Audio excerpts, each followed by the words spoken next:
কালের কসম, নিশ্চয় মানুষ ক্ষতির মধ্যে নিমজ্জিত। ওয়ারাহমাতুল্লাহি ওয়া বারাকাতুহু।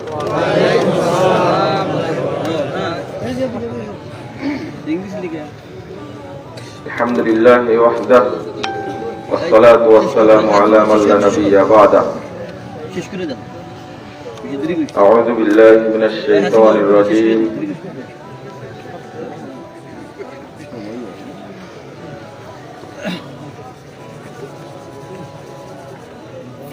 يا أيها الناس كلوا مما في الأرض حلالا طيبا ولا تتبعوا خطوات الشيطان إنه لكم عدو مبين.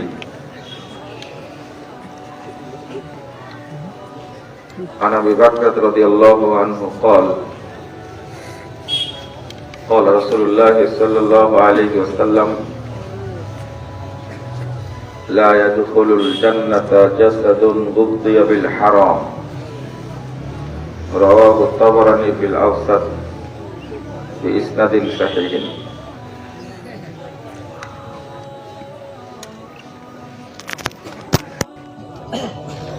সম্মানিত সভাপতি, উপস্থিত উলামায়ে কেরাম, অতিথিবৃন্দ, সুধী মণ্ডলী, সামনে উপবিষ্ট শ্রদ্ধেয় মুসলিম ভাতৃমণ্ডলী, আমার প্রাণপ্রিয় ছাত্র ও যুবক ভাইয়েরা, পর্দার আড়ালের মা ও বোনেরা, সকলকে আন্তরিক অভিনন্দন জানাচ্ছি। আল্লাহর কাছে দোয়া করছি আল্লাহ যেন আমাদের এই মাহফিলকে কবুল করে নেন, আমিন। যারা এই মাহফিলের আয়োজন করেছেন, সময়, শ্রম, অর্থ, মেধা ব্যয় করেছেন, এবং আপনারা যারা বিভিন্ন এলাকা থেকে এসে এই মাহফিলে শামিল হয়েছেন, সমবেত হয়েছেন, আল্লাহ রাব্বুল আলামিন আপনাদের আমাদের সকলকে জান্নাতুল ফেরদাউসের মেহমান হিসাবে কবুল করে নিন, আমিন।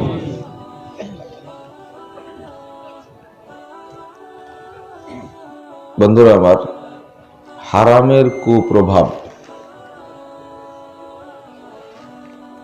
হারাম ভক্ষণের কুপ্রভাব, এই বিষয়টা নিয়ে আমি সংক্ষেপে কয়েকটি কথা আলোচনা করব ইনশাআল্লাহ। ওমা তাওফীকি ইল্লা বিল্লাহ, আলাইহি তাওয়াক্কালতু ওয়া ইলাইহি উনীব।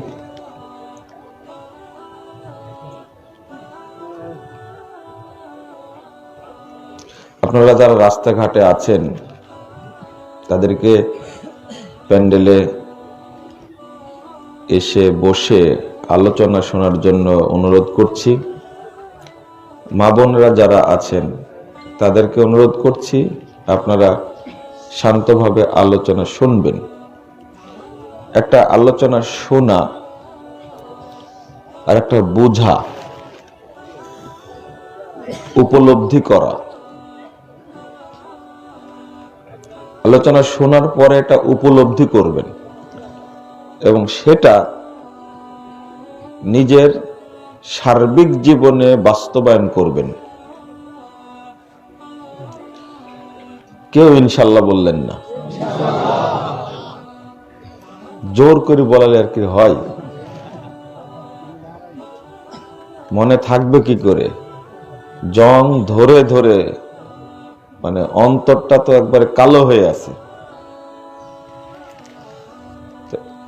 শোনার জন্য সবাই রেডি, কিন্তু মানার জন্য সবাই রেডি না, মানবে না। বলল, শুনলাম, আপনারাই তো বলেন এক কান দিয়ে শুনে আর এক কান দিয়ে বের করে দেয়। আমি তো মনে হয় যে দুই কান দিয়ে বের করে দেয়। মানার লোক নাই।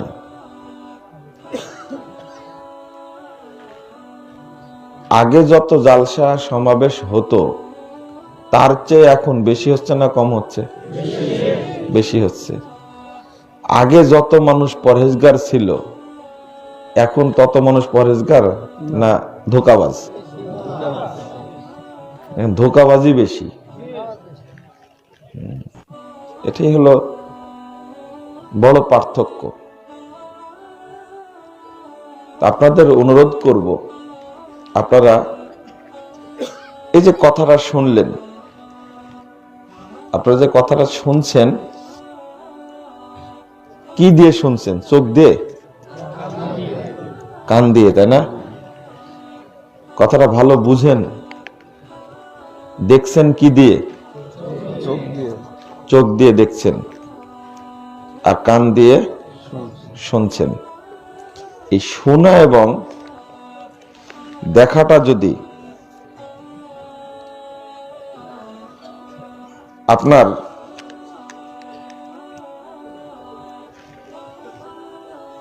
মানে বাস্তবে এটা মেনে না নেন, কান এবং চোখ, এবং আপনি কিছু একটা ভাবছেন বসে বসে, ধরেন যে কি নাই বলবে এখন, ভাবছেন না? কোথায় ভাবনাটা আসছে? অন্তরে। আল্লাহর ভাষায় শুনেন, সূরা বানী ইসরাঈল 26 নম্বর আয়াত, ইন্নাস সামআ ওয়াল বাসারা ওয়াল ফুয়াদা কুল্লু উলাইকা কানা আনহু মাসউলা। নিশ্চয় ইন্নাস সামআ, কান, ওয়াল বাসার, চোখ, ওয়াল ফুয়াদ, অন্তর, কয়টা জিনিস হলো? তিনটা। কান, চোখ আর অন্তর। কুল্লু উলাইকা কানা আনহু মাসউলা, সবগুলোই কিয়ামতের দিন জিজ্ঞাসিত হবে, তাদেরকে জিজ্ঞেস করা হবে। কথাগুলো যে বলছি সবগুলো কান শুনছে না? আপনি যে শুনেছেন, এইটা কান নিজেই সাক্ষী দিবে যে ও শুনেছে, আমি নিজে সাক্ষী দিচ্ছি, কিন্তু ও মানে নি। চোখ সাক্ষী দেবে যে হ্যাঁ আমার চোখ দিয়ে দেখেছে, অমুক বলেছে, কিন্তু ও মানেনি। পট করে অন্তরও বলবে, শুধু শুনেছে দেখেছে এটা না, অন্তর বলে দিবে তো ওর অন্তরে কি ছিল। শুনলাম, দেখলাম, কিন্তু মানবো না। এই যে এখনকার কল্পনাটা রেকর্ড হয়ে থাকছে কোথায়? অন্তরে রেকর্ড হয়ে থাকছে। কিয়ামতের মাঠে আপনাকে জিজ্ঞেস করা হবে। আর ওই আয়াত তো জানেন, সূরা ইয়াসিন তো অনেকেরই মুখস্থ আছে। ইয়াউমা নাখতিমু, কি তারপরে? আলা আফওয়াহিম ওয়া তুকাল্লিমু আইদিহিম ওয়া তাশহাদু আরজুলুহুম।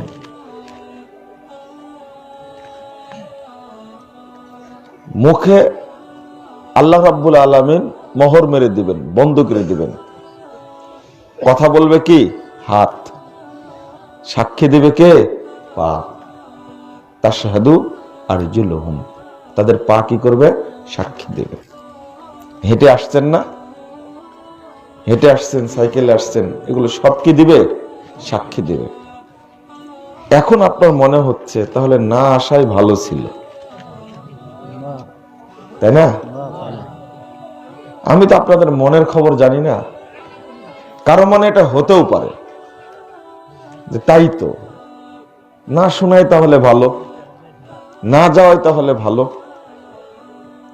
কিন্তু এক জায়গায় তো খাবেন। আল্লাহ বলছেন, ইকরা বিসমি রাব্বিকাল্লাযী খলাক। প্রথম বাক্য হলো কি? পড়ো। তোমার প্রভুর নামে, যিনি সৃষ্টি করেছেন। আল্লাহকে চিনার জন্য পড়তে বলেছেন, আপনি যে পড়াটা পড়ছেন সেটা কানাডা কিভাবে যাব, ব্রিটেনে কিভাবে যাব, আমেরিকায় কিভাবে যাব, কিভাবে ডিগ্রি অর্জন করব, তারপরে রসায়ন, পদার্থ, তারপরে আপনার কি বলে যে ইঞ্জিনিয়ারিং বিষয়, কম্পিউটার সায়েন্স, নানান বিষয় জানার জন্য আপনার প্রতিযোগিতার শেষ নাই। কিন্তু কোরআনটা যে বুঝে পড়বেন এই মানসিকতা কারোর মধ্যে নেই। সূরা মুহাম্মদ 19 নম্বর আয়াতে আল্লাহ বলেছেন, ফাআলাম আন্নাহু লা ইলাহা ইল্লাল্লাহ। আপনি জানুন, জেনে রাখুন, আন্নাহু লা ইলাহা ইল্লাল্লাহ, আল্লাহ ছাড়া প্রকৃত কোনো মাবুদ নেই। একজন ব্যারিস্টার লা ইলাহা ইল্লাল্লাহর অর্থই জানে না, অথচ আল্লাহ ওইটাই আগে জানতে বললেন, ফাআলাম আন্নাহু লা ইলাহা ইল্লাল্লাহ। যদি বলি যে বলেন তো লা ইলাহা ইল্লাল্লাহর অর্থ কি, কি উত্তর দেবে? এটা সহজ, আল্লাহ ছাড়া কোনো মাবুদ নাই, আল্লাহ ছাড়া কোনো উপাস্য নাই, এটা বলবে, মাবুদ বলবে না। অনুবাদ হলো? হ্যাঁ, অনুবাদ কিন্তু হলো না। কি অনুবাদ হবে? আল্লাহ ছাড়া সত্য কোনো মাবুদ, সত্য কোনো মাবুদ নেই, এটা হলো অর্থ। কিন্তু সে জানে না। আর এই যে আলোচনা অনুষ্ঠান হচ্ছে, তারা কিন্তু এই সমস্ত জায়গায় আসবেও না। এখানে কলেজের কোনো টিচার নাই, নেই বললেই চলে, দুই একজন থাকতে পারে এরকম, কারণ তারা তো কলেজের টিচার, কলেজের টিচার। তারা এই জালসায় আসবে, টুপি মাথায় দিয়ে কিছু বলে, কিছু গান টান গায়, ঘুম নষ্ট হবে। আর ওই পরিবেশে আমি যাব কেন? এই পরিবেশটা হলো দরিদ্র, খোঁড়া, ন্যাংড়া, অপরিষ্কার, এদের পরিবেশ। আলোচনা শুনতে হবে ফিল্ডে বসে। আমি একজন কলেজের টিচার, বিশ্ববিদ্যালয়ের টিচার, আমি একজন ডাক্তার, ইঞ্জিনিয়ার, ওই পরিবেশে যাব কেন? মানসিকতা এইরকম বেশি, যার কারণে তারা আলোচনা শুনবেও না, শোনার জন্য আসবেও না, চেষ্টাও করবে না। কিন্তু এই আয়াত সম্পর্কে যদি আল্লাহ তাকে জিজ্ঞেস করে, ফাআলাম আন্নাহু লা ইলাহা ইল্লাল্লাহ, তুমি জানো আগে আল্লাহ ছাড়া প্রকৃত কোনো মাবুদ নেই, তুমি শিখোনি কেন, জানোনি কেন? একজন বিসিএস ক্যাডারকে কত পড়াশোনা করা লাগে জানেন? ওকে বাংলাদেশের যত সেক্টর, বাংলাদেশের ইতিহাস সহ সারা পৃথিবীর যে কোনো ঘটনা, কোন দেশের রাজধানী কোনটা, কোন দেশের কোনটা জাতীয়, মানে সব ওর মুখস্থ। কিন্তু এই কিতাবের একটা আয়াত মুখস্থ নেই। আমি ভুল বললাম? এই কিতাবটার একটা আয়াত মুখস্থ নেই। আল্লাহ সম্পর্কে বলেন, তখন বলবে যে হ্যাঁ আল্লাহ আছে, তোর আল্লাহ সব জায়গায়। একজন বিসিএস ক্যাডার সব জানে, সব জানে, কিন্তু জানে না শুধু কি কোরআন হাদিস সম্পর্কে জানে না। তখন ভুল ধরবেন, আপনার কে বলেছে? বলেন কি, আমাদের মসজিদের ইমাম এত পণ্ডিত মানুষ, যে 60 বছর যাবত ইমামতি করছে, ইমাম বলেছে ওইটাই মাথায় রেখে দিয়েছে, জীবনেও পাতা খুলে দেখেনি। ইমামের উপরে দিয়ে ভর বিসমিল্লাহি আল্লাহু আকবার। আল্লাহ কেউ বলতে পারবে যে হুজুরকে জিজ্ঞেস করেন, আল্লাহ আমাকে জিজ্ঞেস করেন না, বলতে পারবে? হুজুরও যেমন পথভ্রষ্ট, এই বিসিএস ক্যাডারও তেমনি পথভ্রষ্ট। কিন্তু সব বিষয়ে জানা। একটা ছেলেকে টেস্ট করে দেখবেন, একজন বিসিএস ক্যাডার, ওর কত পড়াশোনা, কিন্তু পড়ে না শুধু দিন, অথচ আল্লাহ পড়তে বললেন ইকরা বিসমি রাব্বিকাল্লাযী খালাক। আমি যেটা এখানে বলতে আসছি সেটা সম্পর্কে যেটা কথা বলি, আপনারা যারা যে রাস্তায় দেখেন কথাবার্তা বলছেন, যুবক ছেলে যারা আছো তোমরা তাদেরকে একটু নিয়ন্ত্রণ করো, তারা যারা কথা না বলে, হয় বসতে বলো না হলে চলে যেতে বলো। এই হাদিসটা যে কতবার বলছি, বলতেই আছি, কিন্তু কারো কানে ঢুকেই না। দুইটা জিনিস বলছি। এক, এসেছেন যখন প্রোগ্রামে তো আপনি রাস্তায় কেন? আপনার মজলিস এসে বসেন, দোকানে কেন? আর দোকানদারি কেন দোকান নিয়ে এসেছে? অনেকদিন থেকে বলছি কর্তৃপক্ষকে যে নিচে পোস্টারের নিচে লিখে দিবেন এই প্রোগ্রাম উপলক্ষে কোনো দোকান দেওয়া যাবে না বা দোকান দেওয়া নিষিদ্ধ। এটা লেখে না। অনেককে লেখা শেখানো হয়েছে, বিবাহের কার্ডে নিচে লেখা আছে কোন কি ভাষাটা, কোন উপহার গ্রহণযোগ্য হবে না, লেখা আছে। ওই বিয়েতে কেউ নিয়ে যাবে? কয়জন বাপের সাহস আছে বেটার বিয়েতে, মেয়ের বিয়েতে কার্ডের নিচে লিখে দেবে যে এই বিয়েতে কোনো উপহার সামগ্রী গ্রহণ করা হবে না? যদি কেউ না লিখতে পারে তাহলে বুঝতে হবে ওর অন্তরের মধ্যে নিফাকি আছে। লিখলো না কেন তাহলে? বিয়েতে খরচ হচ্ছে 2 লাখ টাকা, আর একটা ব্যবসা হয়ে গেছে। আত্মীয় স্বজন এসে ও জমা করে দেখবে যে মোটামুটি 4 লাখ টাকার মতো হয়ে গেছে। বেটির বিয়ে একটা ব্যবসা হয়ে গেছে এখন। আরে সরাসরি শোনা কথা বলছি, বাস্তব। এটা নুনু কাটার অনুষ্ঠান করে, আশ্চর্য একটা ব্যাপার। অনুষ্ঠানে খরচ করে 1 লাখ টাকা, কিন্তু অনুষ্ঠান শেষে রাত্রিবেলায় টাকা গুনে দেখে 5 লাখ টাকা। তো নুনু কাটার ব্যবসা করবে না কেন? মানে সুন্নাতি ব্যবসা। আপনারা ভুল বুঝবেন না এটা। হ্যাঁ, কেন করবে না এটা?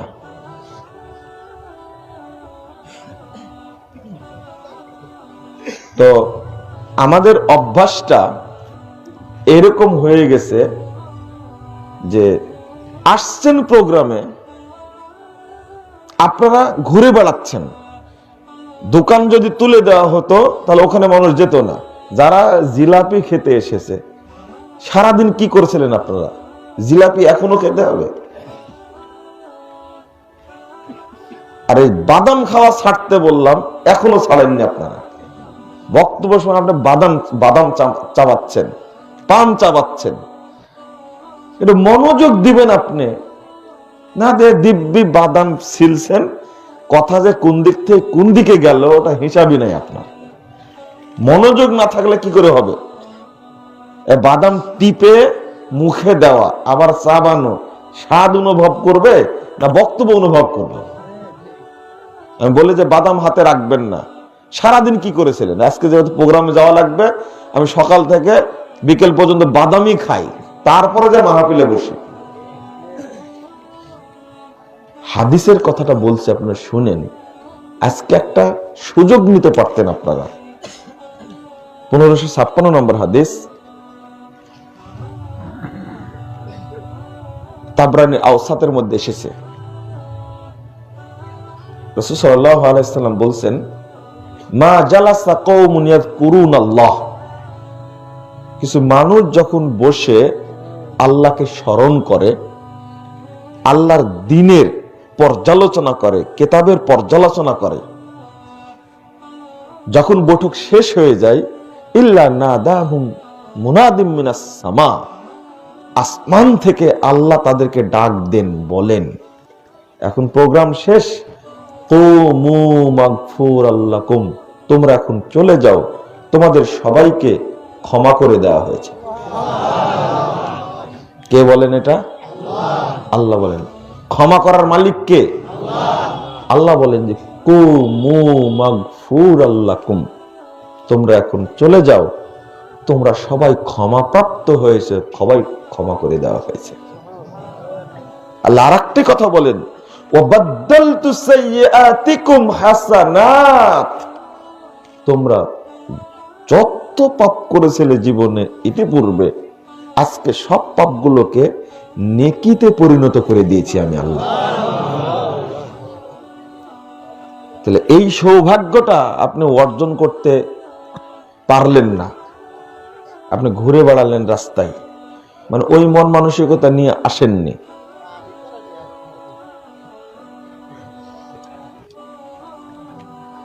দুই নম্বর আর একটা বিষয়, এই যে বৈঠক শেষ না হতে যে আপনার লাফ দিয়ে উঠে দৌড় দেন, এই অভ্যাসটা একটু বাদ দেওয়া যায় না? না, দিবেন না আপনারা। বলছি কি আজকে থেকে, তা তো শুনেন না। হয়তো আর হাফ মিনিট সময় লাগবে দোয়াটা পড়তে, হাফ মিনিট মানে 30 সেকেন্ড, অথবা সর্বোচ্চ 50 সেকেন্ড হয়েও যায় এই টাইমটুকুর মধ্যে, কিন্তু পট করে আপনি উঠে পড়েন কেন? এই দোয়াটা না পড়ে উঠা কত বড় যে আপনার ক্ষতি হলো, কত যে নেকি থেকে মাহরুম হলেন, ফজিলত থেকে, এটি কোনোদিন ভেবেছেন? এটা আল্লাহর ঘোষণা, কুমু, যাও এখন উঠে চলে যাও। আর আগের শব্দ হলো মা জালাসা কওমুন, যারা বসে আলোচনা শুনছে। ক্লিয়ার হয়েছে? এবার আপনারা অনুবাদ করেন, কেউ যদি, আমরা যদি অনুবাদে ভুল হয়, অনুবাদ কেউ করেন, মা জালাসা কওমুন, কিছু মানুষ বসে আলোচনা শুনছে, ইয়াযকুরুন আল্লাহ। শেষের ঘোষণা কি? কুমু, হ্যাঁ তোমরা এখন উঠে যাও। কিন্তু এটা বলতে চাই না আমি। ইমাম নাসাইর একটা হাদিসের গ্রন্থ আমালুল ইয়াউমি ওয়াল লাইলা, এই গ্রন্থের 803 নম্বর হাদিস। ইমাম নাসাইর আর একটা কিতাব আছে আস-সুনানুল কুবরা, এই গ্রন্থের মধ্যে হাদিসটা এসেছে। রাসূলুল্লাহ সাল্লাল্লাহু আলাইহি ওয়াসাল্লাম বলছেন, মজলিসে বসা অবস্থায় যদি কেউ এই দোয়া পড়ে, বৈঠক শেষের দোয়াটা যদি পড়ে, বৈঠক শেষের দোয়াটা কি? সুবহানাকা আল্লাহুম্মা ওয়া বিহামদিক আশহাদু আল্লা ইলাহা ইল্লা আনতা আস্তাগফিরুকা ওয়া আতুবু ইলাইকা, এই দোয়াটা পড়ে যদি কেউ উঠে, এত তাড়াহুড়া করলেন কেন? দোয়াটা পড়তেই পারলেন না? হ্যাঁ, আপনি উঠতে উঠতেই পড়েন। আল্লাহ রাসূল বলছেন, যে ব্যক্তি দোয়াটা পড়ে উঠবে তার নেকি হলো, এখানে যত পাপ কর্ম হয়েছে আল্লাহ রাব্বুল আলামিন সব পাপ মাফ করে দিবেন। 2, এখানে বক্তব্য শুনে যত নেকি হয়েছে, এই নেকিগুলোকে ফেরেশতারা মোহর মেরে দিবেন, সিলগালা, বুঝেন তো, সিলগালা করে দিবেন এবং আল্লাহর কাছে পৌঁছে দিবেন, যেটা কিয়ামত পর্যন্ত কোনোদিন নষ্ট হবে না। একটা মিনিটের জন্য, 30 সেকেন্ডের জন্য বসলেন না আপনি, পট করে উঠে চলে গেলেন, দোয়াটা পড়লেন না আপনি, এটার নাম হলো কাফফারাতুল মাজলিস। কি? কাফফারাতুল মাজলিস, আসলে মজলিসের কাফফারা এই দোয়াটা। হাদিসে এটাই অধ্যায় রচনা করা আছে। এই দুইটা স্বভাব যেন আপনাদের মধ্যে থাকে। এক, আসলে প্রোগ্রামে বসে আলোচনা শুনবেন, দোকানপাটে ঘুরে বেড়ানোর দরকার নেই। 2, বৈঠক শেষে বসে এই দোয়াটা পড়ে তারপরে উঠে যাবেন। মনে থাকবে ইনশাআল্লাহ? মনে থাকবে কি করে? হারাম খেয়ে খেয়ে খেয়ে অন্তরটা পচে গেছে একেবারে। সুদ, ঘুষ, তারপরে আর কি, এই বিড়ি, তামাক, জর্দা, গুল, আলাপাতা, তারপরে মদ, গাঁজা, সোয়ানি, ইয়াবা, বাবা, যা আছে মানে সবই খায়। কুকুর শিয়াল যা খায় না, মানুষ তাই খায়। মানুষের স্বভাব এত খারাপ হয়ে গেছে। হারামের কথা কেন বললাম? হারামের কুপ্রভাবটা কি? অনেকগুলো সাইড হারামের। আপনাকে প্রতিনিয়ত একটা দোয়া পড়তে বলেছিলাম। রাসূল সাল্লাল্লাহু আলাইহি সাল্লাম প্রত্যেকদিন ফজরে যে দোয়াটা পড়তেন, ফজর সালাতের পরে। 925 নম্বর হাদিস ইবনু মাজার মধ্যে এসেছে, আল্লাহুম্মা ইন্নী আসআলুকা ইলমান নাফিআ ওয়া রিজকান তাইয়্যিবা ওয়া আমালান মুতাকাব্বালা। হে আল্লাহ, আমি আপনার কাছে উপকারী ইলম চাই। আল্লাহ প্রদত্ত ইলম দিয়ে যা কাজ করবেন সবগুলোতে বরকত হবে। ইলম চাইবেন না? সঠিক চিন্তা বুদ্ধি মাথায় ঢোকাবেন কে? আল্লাহ। খারাপ কাজ করতে চাইলেও আল্লাহ আপনাকে বুদ্ধি দিবে যে এটা করা যাবে না। ইলমটা চাইতে হবে কার পক্ষ থেকে? আল্লাহর পক্ষ। আল্লাহুম্মা ইন্নী আসআলুকা ইলমান নাফিআ। বেশি বেশি পড়া তো দূরের কথা, মুখস্থই নাই। মুখস্থই নাই। পচা দোয়াগুলো মুখস্থ আছে। পচা দোয়া যেগুলো, সেগুলো মুখস্থ আছে, সহি দোয়া মুখস্থ নাই। ওয়া আমালান মুতাকাব্বালা। আল্লাহুম্মা ইন্নী আসআলুকা ইলমান নাফিআ ওয়া রিজকান তাইয়্যিবা। আল্লাহ, তুমি আমাকে পবিত্র রুজি দান করো। আপনি যদি সকালে বলেন, তাহলে আপনার রুজিটা পবিত্র হবে না? ওয়া আমালান মুতাকাব্বালা। আমি সারাদিন যে আমল করব, এই আমলগুলো তোমার কাছে যেন গ্রহণযোগ্য হয়। গ্রহণযোগ্য, কবুলযোগ্য আমল করার তৌফিক দান করো। এই দোয়াটা আল্লাহ রাসূল সাল্লাল্লাহু আলাইহি ওয়াসাল্লাম বেশি বেশি পড়তেন। এর মর্মটা কত চমৎকার, যে তিনটা কথাই যদি কবুল হয়। আপনি রুজি চাইলেন, হালালান রিজকান তাইয়্যিবা, তাই না? তাইয়্যিব বলেছেন 168 নম্বর আয়াতে সূরা বাকারা। আল্লাহ বলেছেন, ইয়া আইয়ুহান নাস কুলু মিম্মা ফিল আরদি হালালান তাইয়্যিবা। হে মানব মণ্ডলী, ঈমানদারদেরকে না, হে মানব মণ্ডলী, তোমরা জমিন থেকে উৎপাদিত যেটা হালাল তাইয়্যিব সেটা খাও। ওয়ালা তাত্তাবিউ খুতুওয়াতিশ শাইতান। শয়তানের পদাঙ্ক অনুসরণ করো না। ইন্নাহু লাকুম আদুব্বুম মুবিন। শয়তান তোমাদের প্রকাশ্য শত্রু। তো যেটা এখানে বুঝার ব্যাপার, হালালান তাইয়্যিবা বললেন।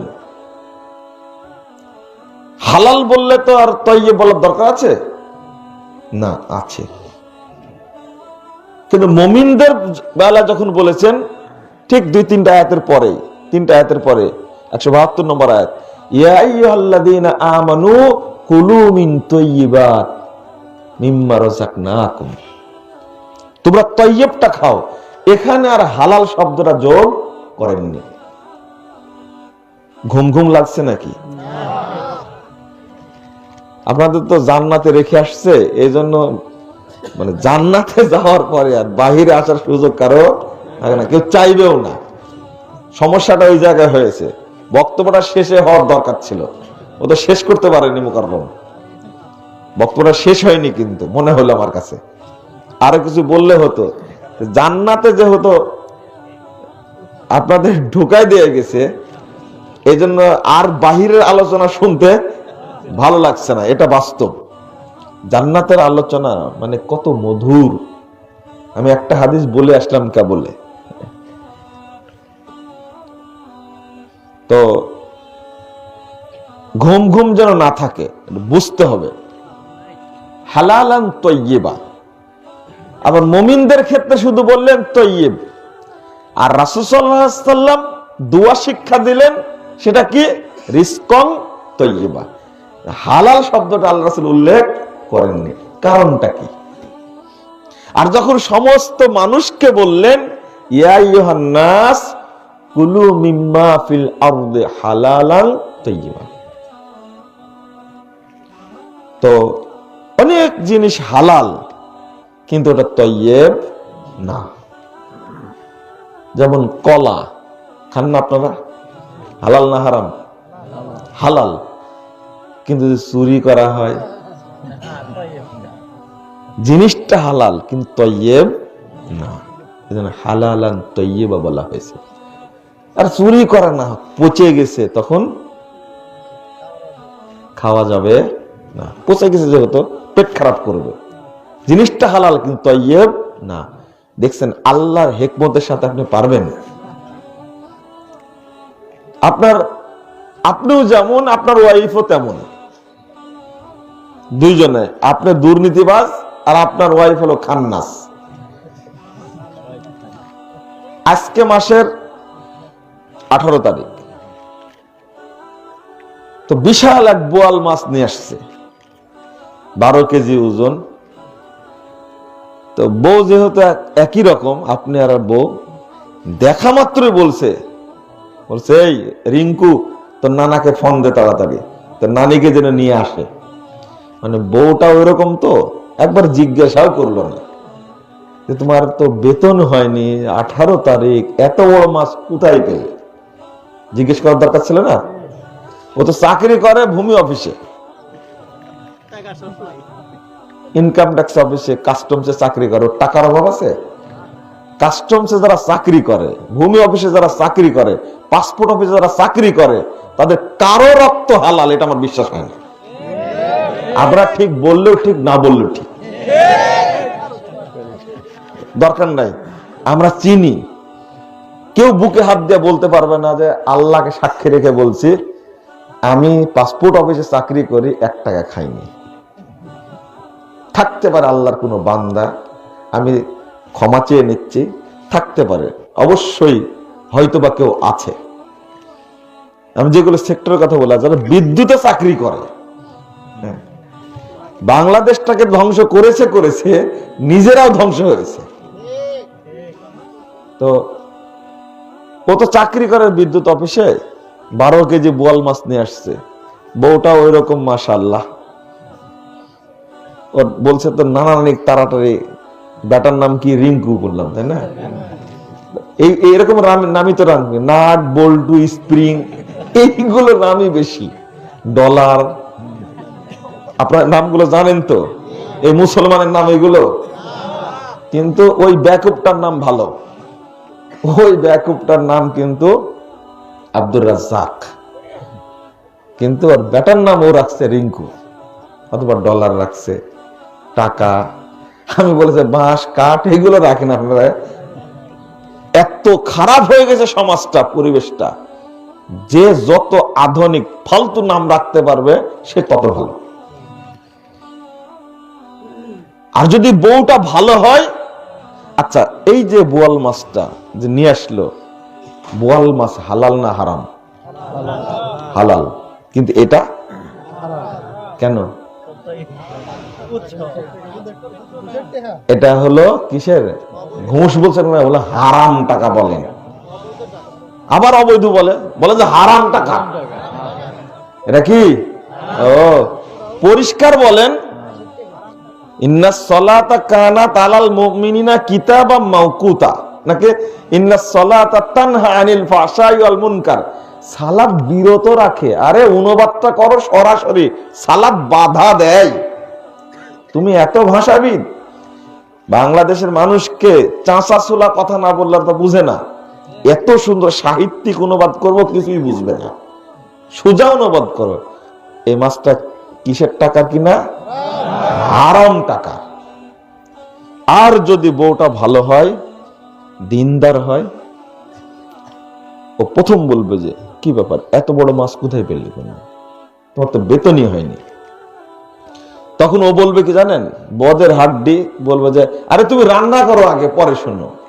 কিন্তু আপনার ওয়াইফ ভালো বলে ওর প্রতি রুচি নাই, ওই যে আনন্দিত হওয়ার কথা, খুশি হওয়ার কথা, একটু পরে আবার বলবে যে কি ব্যাপার বললে না যায়, কে দিলে এত বড় মাছ, আর কিনলে কেন তুমি, তোমার বেতন হয়নি? এই ভদ্র শয়তানটা পরবর্তীতে আবার মাছ নিয়ে আসার জন্য 5 বার ভাববে, ও আর কিছু নিয়ে যাব না, এখন টাকা ব্যাংকে রাখবো। বউটা যেহেতু ভালো, আছে না এরকম? আছে।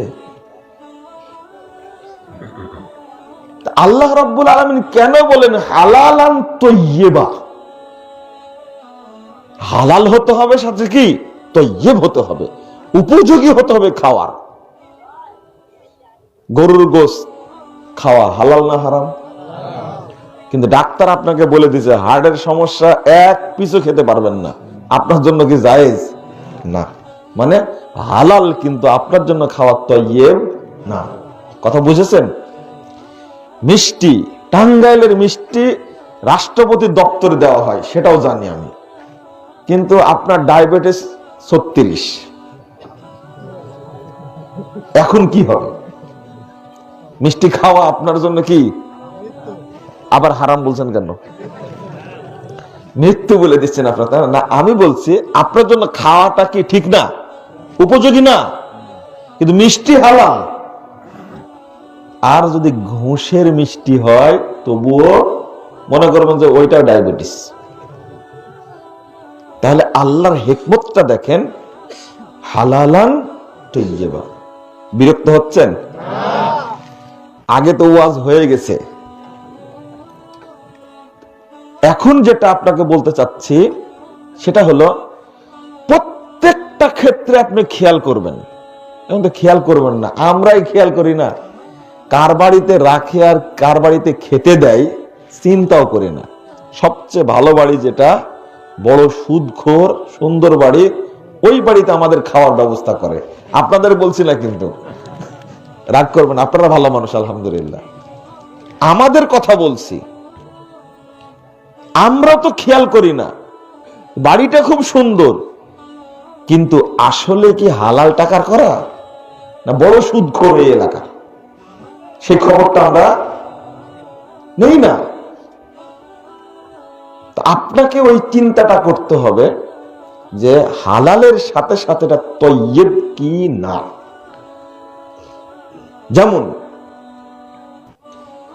আপনি ওই দোয়াটা যদি পড়েন, আল্লাহ যদি কবুল করে, তার একটা বরকত আছে, দোয়ার একটা প্রভাব আছে।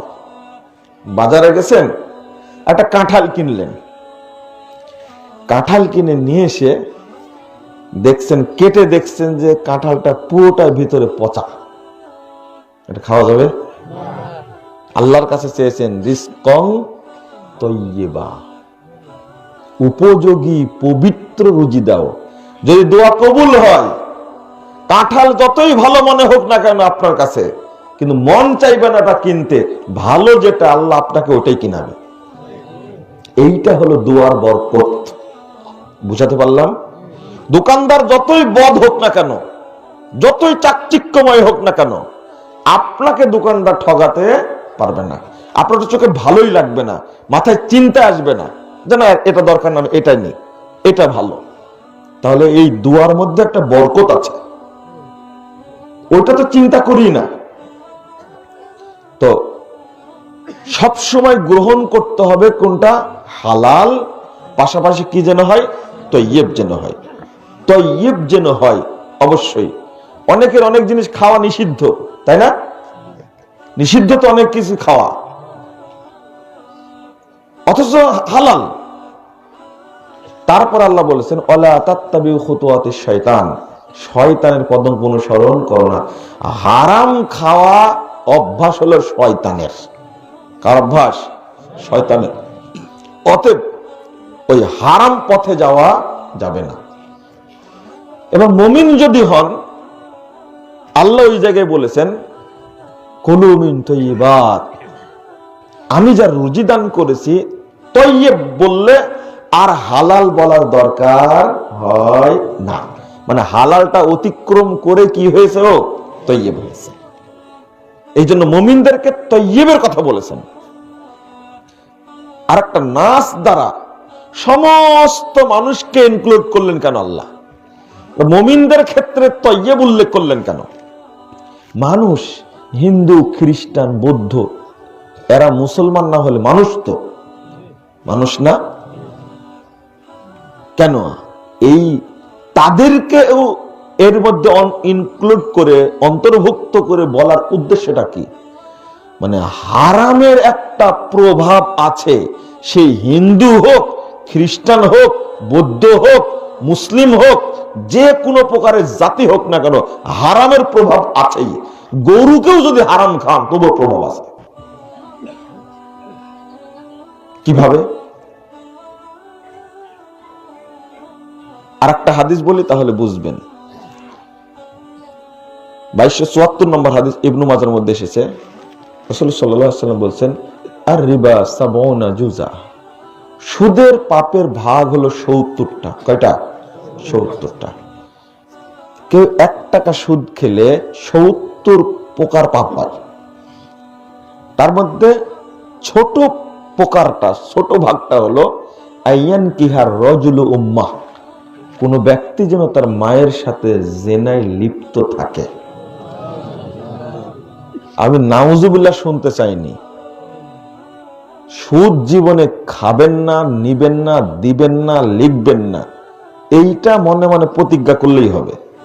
নাউজুবিল্লাহ তো বহুদিন যাবত পড়তেছেন, কিস্তি দেওয়া বন্ধ করেছেন, তো নাউজুবিল্লাহ বলার কি দরকার? কিস্তি দেওয়া বন্ধ করেছেন, জমি কটনে তো বন্ধ করেননি। হুজুরের ফতোয়া পেয়ে গেছেন, জমি কটা নেন তো আপনি। তো এখানে একটা শব্দ আল্লাহ রাসূল উল্লেখ করেছেন, খেয়াল করুন শব্দটা, আইয়ান কিহার রজুলু উম্মাহ, কোন ব্যক্তি যেন তার মায়ের সাথে জেনায় লিপ্ত থাকে। রজুল শব্দ উল্লেখ করেছেন, মুসলিম উল্লেখ করেননি। এখানে শুধু মুসলিম উদ্দেশ্য এমনটা না। এই জন্যই সক্রেটিস সুদের বিরুদ্ধে বলার কারণে সক্রেটিসকে মেরে ফেলা হয়েছে বিষ দিয়ে, বিষ খাওয়া মেরে ফেলা হয়েছে। সক্রেটিস কি ও কি মুসলিম ছিল? ওকে মারলো কি জন্য? সুদ এমন একটা খারাপ জিনিস, শুধু মুসলিম সমাজকে ধ্বংস করে না, পুরো মানব জাতিকে ধ্বংস করে। এই জন্য সবাই অন্তর্ভুক্ত। হালাল জিনিস আর হারাম জিনিসের প্রভাবই আলাদা। আচ্ছা, বিসমিল্লাহ বলে আপনি খাসি জবাই করেন কেন? মুরগি জবাই করেন কেন? গরু জবাই করেন কেন? বিসমিল্লাহ কেন বলতে হবে? আমি বেশ কিছুদিন আগে একটা রিপোর্ট পড়েছিলাম, যেটা পরীক্ষা করা হয়েছিল একজন মুসলিম দ্বারা বিসমিল্লাহ বলে জবাই করা প্রাণী আর একজন অমুসলিম।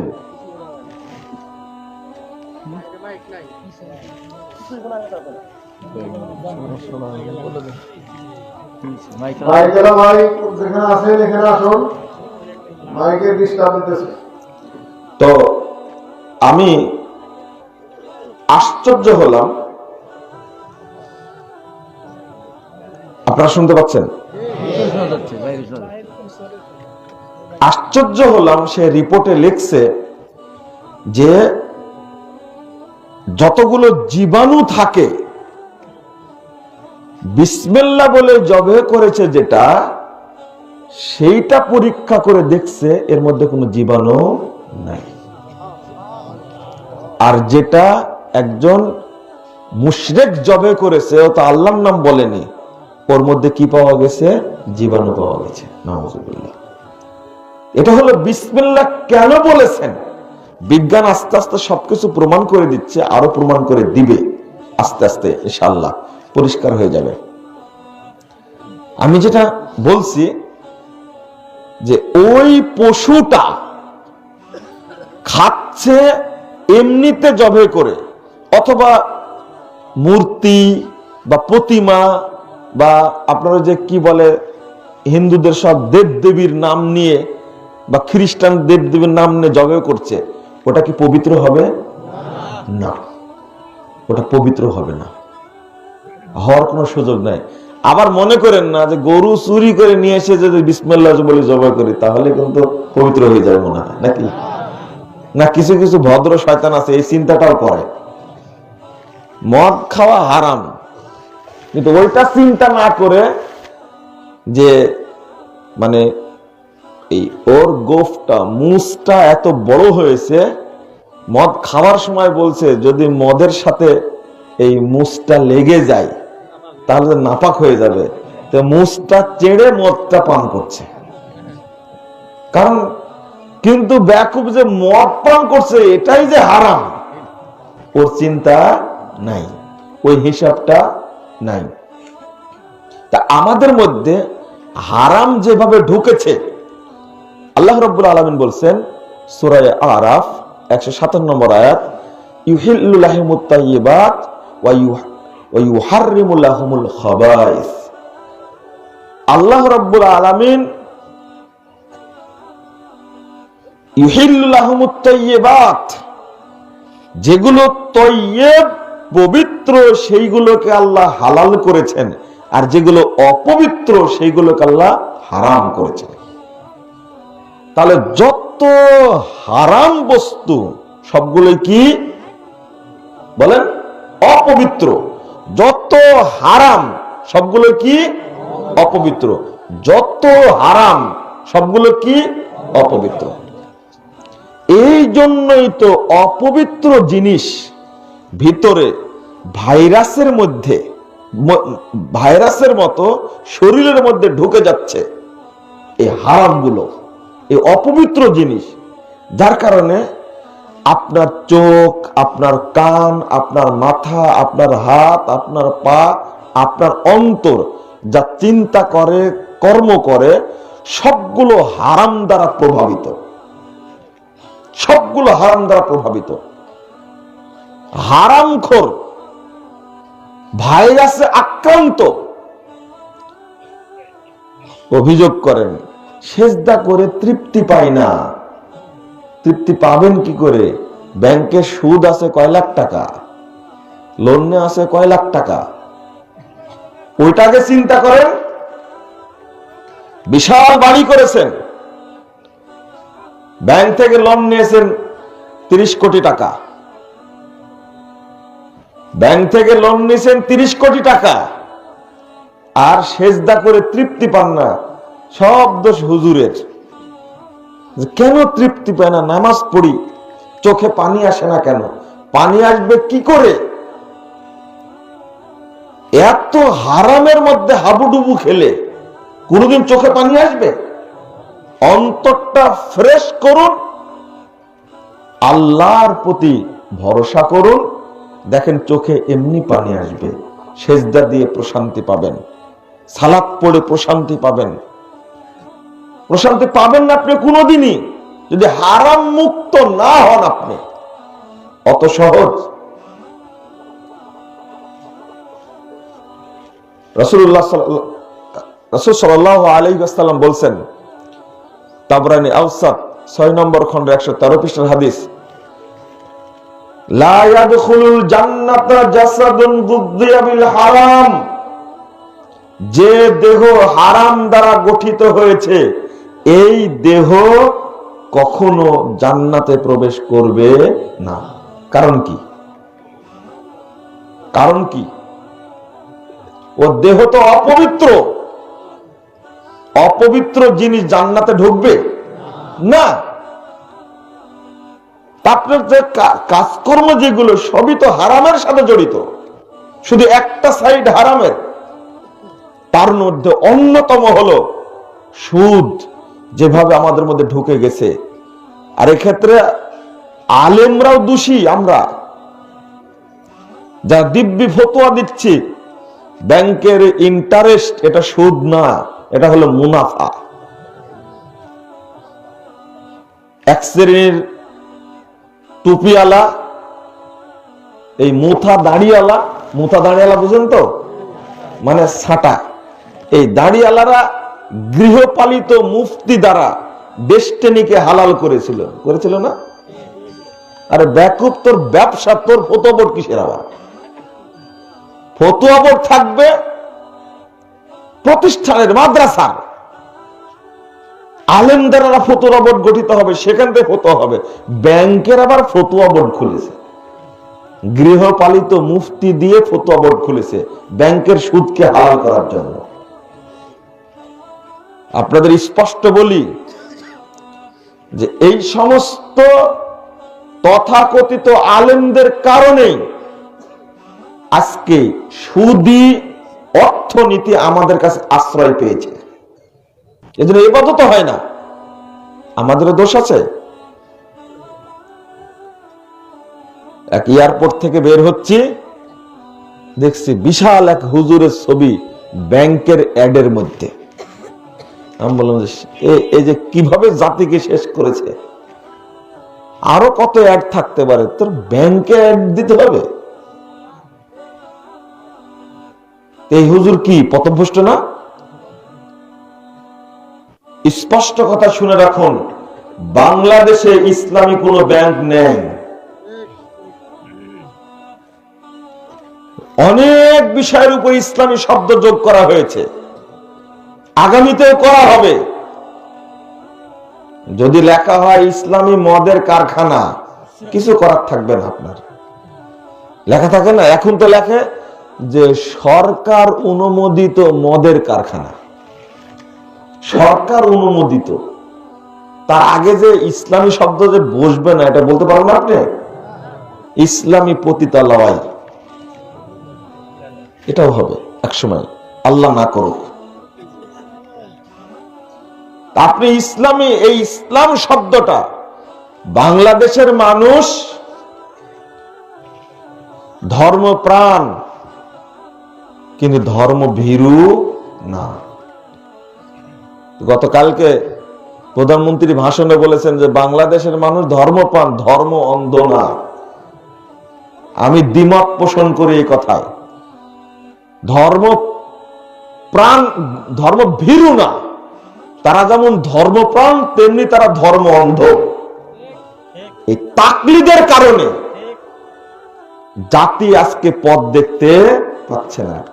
কারণ হুজুর বলেছে গাই, ষাঁড় হলেও সমস্যা নাই। এটা তো বর্তমান প্রেক্ষাপট। বাংলাদেশের মানুষ ধর্ম অন্ধ। ধর্ম অন্ধ না হলে এই যে হাজার হাজার কোটি কোটি মানুষ প্রতিদিন মাজারে কবরে সেজদা দিয়ে মাথা নষ্ট করছে, ঈমান নষ্ট করছে, মুশরিক হচ্ছে, এটা ধর্ম অন্ধ হওয়ার কারণেই তো, নাকি? ধর্মপ্রাণ প্লাস ধর্ম অন্ধ, তারা ধর্ম ভীরু না। এটা হলো আসল কথা। হুজুরেরা যা খাওয়ায় তাই খায়, এটা ধর্ম অন্ধ না? কথা কি বুঝতে পারছেন আমার? যা দেয় তাই খায়। চুলার মুখ আর বক্তার মুখ একই। চুলাতে আপনি যা দিবেন ও তাই খাবে, ও পানিও খায়।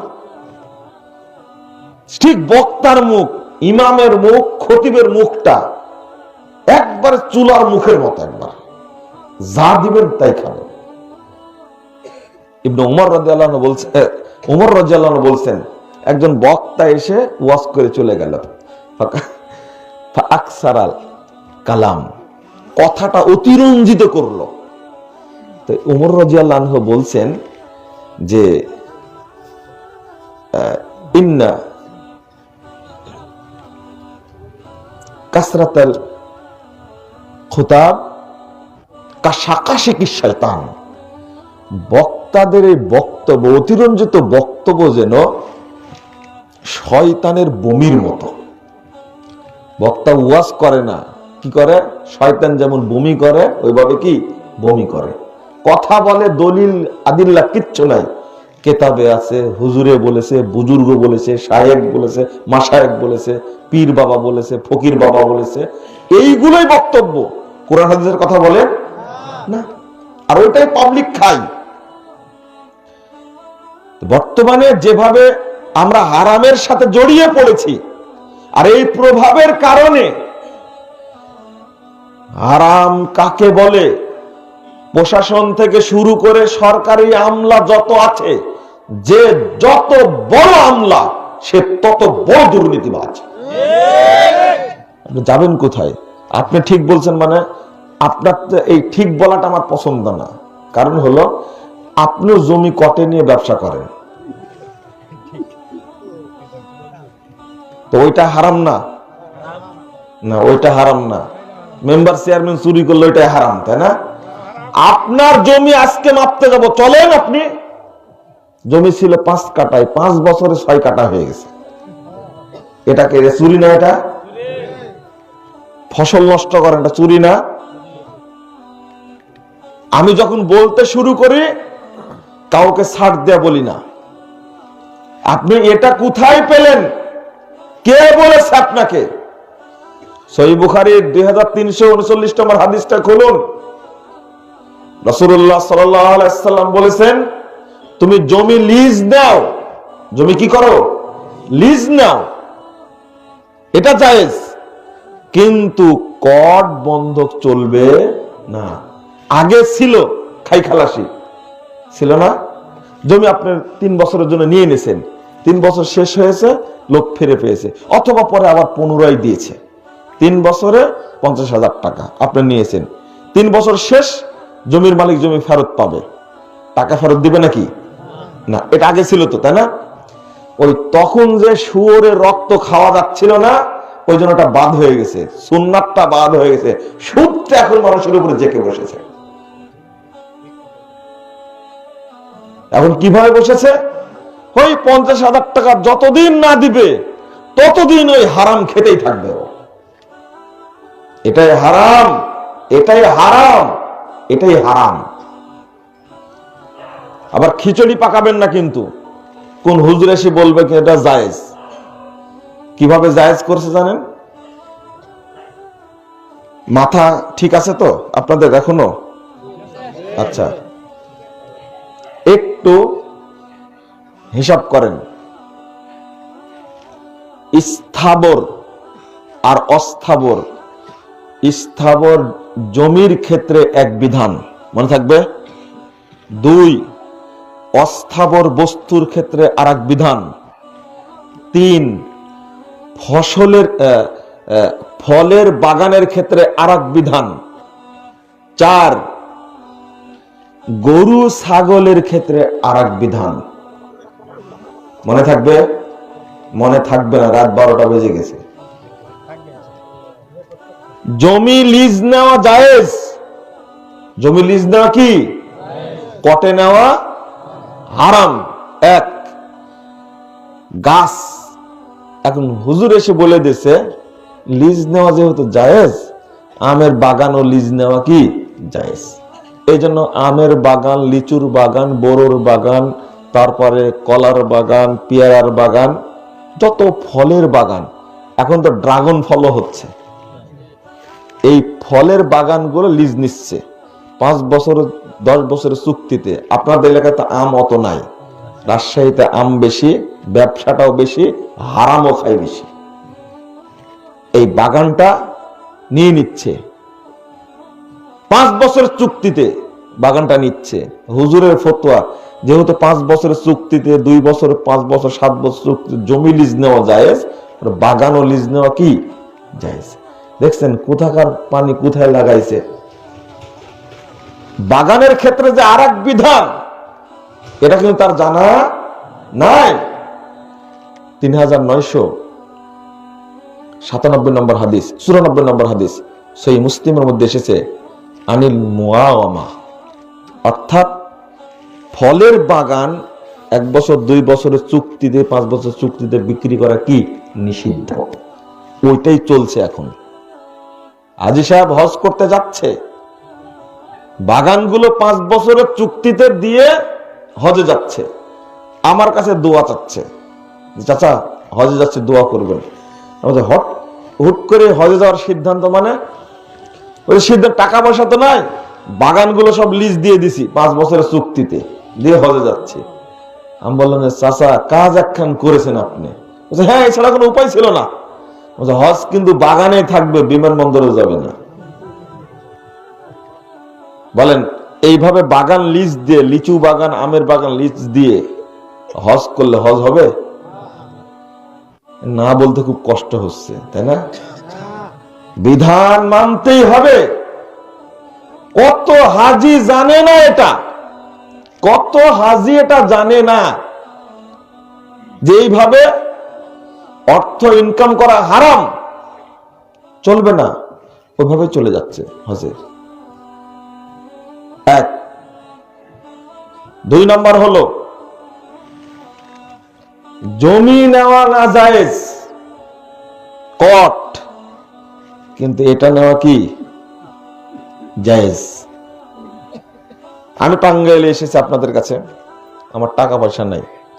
আমি বললাম যে চাচাজি আমাকে 10,000 টাকা দেন, মোবাইলটা রাখেন, আপনি ব্যবহার করেন, যেদিন আমি টাকা দিব সেদিন মোবাইলটা কি ফেরত দেন। এটা কি বলেন? জায়েজ। এটাই তো বুঝে না, যার কারণে সব খিচুড়ি পাকাইছে। কি পাকাইছে? খিচুড়ি পাকাইছে। আবার গরু ছাগলের ক্ষেত্রে ওটা কিন্তু ঠিক আছে, আলহামদুলিল্লাহ, এখন পর্যন্ত ঠিক আছে। ভবিষ্যতে যে কি হবে আল্লাহ জানে। ওই যে ভাগাভাগি করে নেন না আপনারা, কি ভাগাভাগি করেন? ছাগল ভাগ করে নেন না আপনারা, দাম ধরায় দেন। 30,000 টাকা দিলেন, দাম হয়ে গেল 90,000 টাকা, আপনার 30,000 টাকা থাকলো, বাকি কয় হাজার টাকা হলো? 60,000 টাকা দুইজনের মধ্যে কি হবে? ভাগ হবে। ঠিক আছে। গরু পালতে দিয়েছেন, বাচ্চা আপনার একটা আর যাকে পালতে দিয়েছেন তার একটা, এটা কি ঠিক আছে? সমস্যা নাই। আচ্ছা, শরীয়ত কি আমার বাপের যেটাকে ইচ্ছা সেটা না জায়েজ বলবো, যেটা জায়েজ বলবো? আলহামদুলিল্লাহ চালু আছে, আলহামদুলিল্লাহ। কিন্তু দেখেন আজকে সবাই হারামের পথে আগাচ্ছে। অধিকাংশ মানুষ যারা শহর এলাকায় থাকে তারা কিন্তু গ্রাম এলাকায় কি করেছে, আপনার ওই যে লিজ জমি নিয়েছে, কট, টাকা বেশি তো জমি কট নিয়েছে, হালাল পথে আগাচ্ছে না। মোটরসাইকেল কিনেছেন, গাড়ি কিনেছেন, আপনার ওই গাড়িটাও কি হালাল? আপনার ইবাদত হবে কি করে? মানে ব্যাংক থেকে গাড়িটা কিনে দিল আপনাকে, শুনেন এটাও একটু বুঝার চেষ্টা করেন। বুঝার লোক নাই, কাকে বুঝাবো? মানে আপনি যদি সরাসরি মোটরসাইকেলের দোকান থেকে আপনি নিজে কিনেন, আমি দোকানদার, আপনি কাস্টমার, দুইজনের মধ্যে পালসার গাড়ি কিনবেন, 2,20,000 টাকা দাম। আমি বললাম যদি আপনি নগদ নেন তা 2 লাখ টাকা, আর যদি বাকি নেন তাহলে 2,20,000 দিতে হবে। আপনি কিস্তিতেই দিবেন, সমস্যা নাই। এটা কি জায়েজ? এটা কি জায়েজ? কিন্তু ইসলামী ব্যাংক ঢুকে গেছে এর মধ্যে, আল আরাফা ব্যাংক ঢুকে গেছে, তারপরে ইউসুফ ব্যাংক ঢুকে গেছে, কোন ব্যাংক ঢুকে গেছে, মানে মধ্যস্বত্বভোগী যাকে বলে আর কি। ও টাকাটা দিচ্ছে কাকে? দোকানদারকে দিচ্ছে। আমি দোকানদার, আমাকে দিচ্ছে টাকাটা, আর সে লোকটা কিনে দিচ্ছে। সে যখন কিনে দিচ্ছে, এই ব্যবসাটাই বাংলাদেশে এখন চলছে। সে যখন কিনে দিচ্ছে তখন এইটা কিন্তু 2 লাখ টাকা দিয়ে কিনে দিচ্ছে, বাট এই 20,000 টাকা ভোগ করবে কে? ব্যাংক ভোগ করবে। কৃষক ঠিকই দিচ্ছে 2,20,000, আমি পাচ্ছি না, আমি 2 লাখই পাচ্ছি, মাঝখান থেকে ভোগ করছে কে? এটা হারাম, এটা হারাম, এটা হারাম।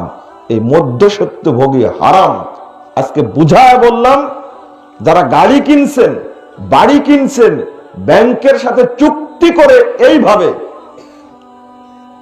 এটা ছোট্ট একটা পার্থক্যের কারণে, এইটা যদি হয় দোকানদার আর কাস্টমার, দোকানদার আর খরিদ্দার যদি হয় নগদে এক দাম বাকিতে এক দাম, তাহলে কি জায়েজ। যদি এখানে ঢুকে, আপনিও যদি ঢুকেন যে আমি তো কিনে দিচ্ছি তাকে, কিন্তু ভোগটা করলো কে? সুদ ডাইরেক্ট খায় না, ঘুরায় খাচ্ছে, তাই না? কত প্রকার যে চতুরতা, টাকা ছাড়াই ব্যবসা করছে। এখন বেরোছে বিটকয়েন, বিটকয়েনের ব্যবসা করছে না। আপনারা তো এখন গ্রাম পর্যন্ত পৌঁছেনি। যারা বড় বড় কোটি কোটি টাকার মালিক, তারা এই হারাম ব্যবসার মধ্যে জড়িয়ে গেছে।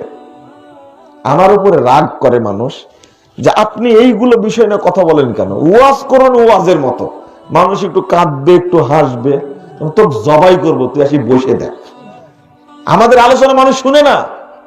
একজন এসে কানে কানে বলে যাচ্ছে যে ভাই এই রাজনৈতিক কোনো আলোচনা করেন না, মেজাজটা খারাপ হয় না? আমরা কোনদিন রাজনৈতিক আলোচনা করি?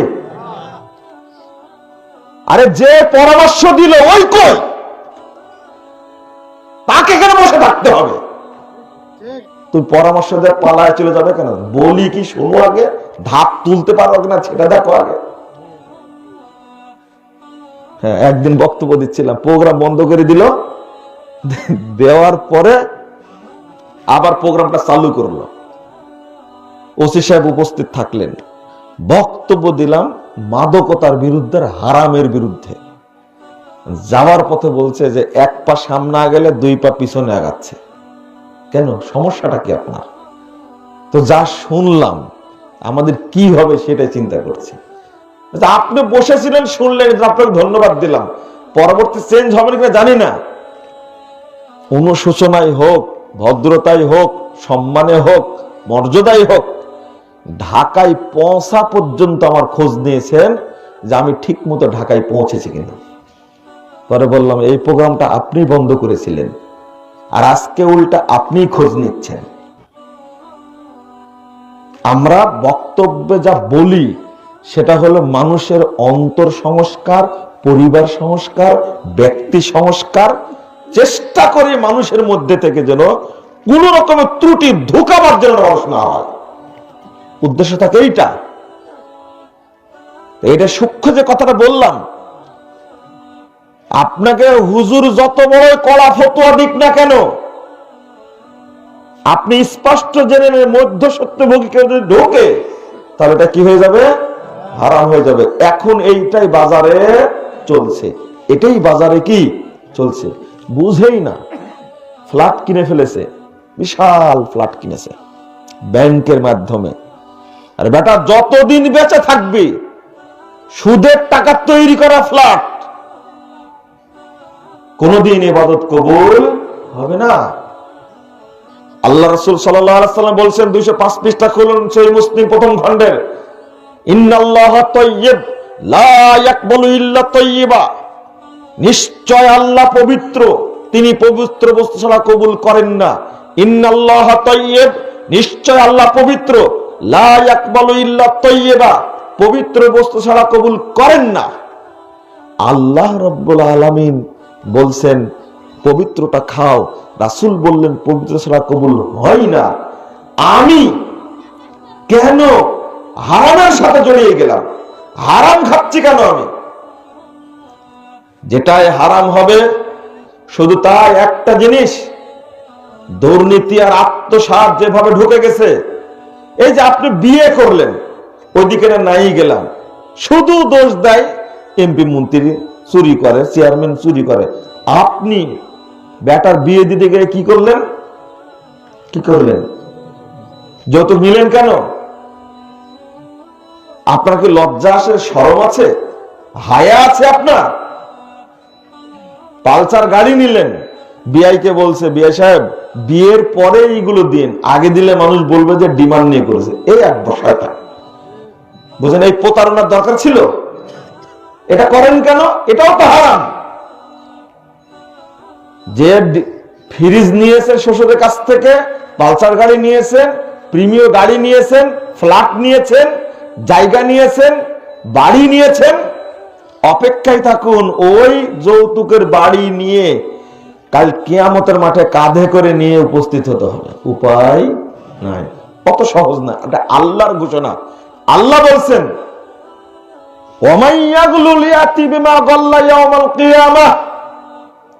সূরা আল ইমরান 161 নম্বর আয়াত খুলুন। যে ব্যক্তি যা আত্মসাৎ করবে সেটা নিয়ে কিয়ামতের মাঠে হাজির হবে। কথা কি ক্লিয়ার? বুঝছেন কি? অনুবাদটা করি, আপনারা আরবি বুঝেন। 161 নম্বর আয়াত, ওমাইয়াগুলুল, যে ব্যক্তি আত্মসাৎ করবে, দুর্নীতি করবে, অবৈধ পথে টাকা ইনকাম করবে, ইয়াতি বিমা গাল্লা ইয়াউমাল কিয়ামা, যা আত্মসাৎ করেছে সেটা নিয়ে কিয়ামতের মাঠে হাজির হবে। এটা কার কথা? আল্লাহর কথা, এই মোবাইলটাও যদি আপনি চুরি করেন, এটাও কাল কিয়ামতের মাঠে এটাও পাওয়া যাবে, এটাও পাওয়া যাবে। ছোট্ট একটা ফিতা যদি চুরি করেন তাও পাওয়া যাবে, আপনাকে নিয়ে যেতেই হবে। ফ্রিজ ভদ্রতার মতো করে ফেরত দেন। 55 বছরের এক বুড়া আমার কাছে এসেছে, বক্তব্য যা দিলেন তো বাড়িতে তো যেতে পারছে না। কেন?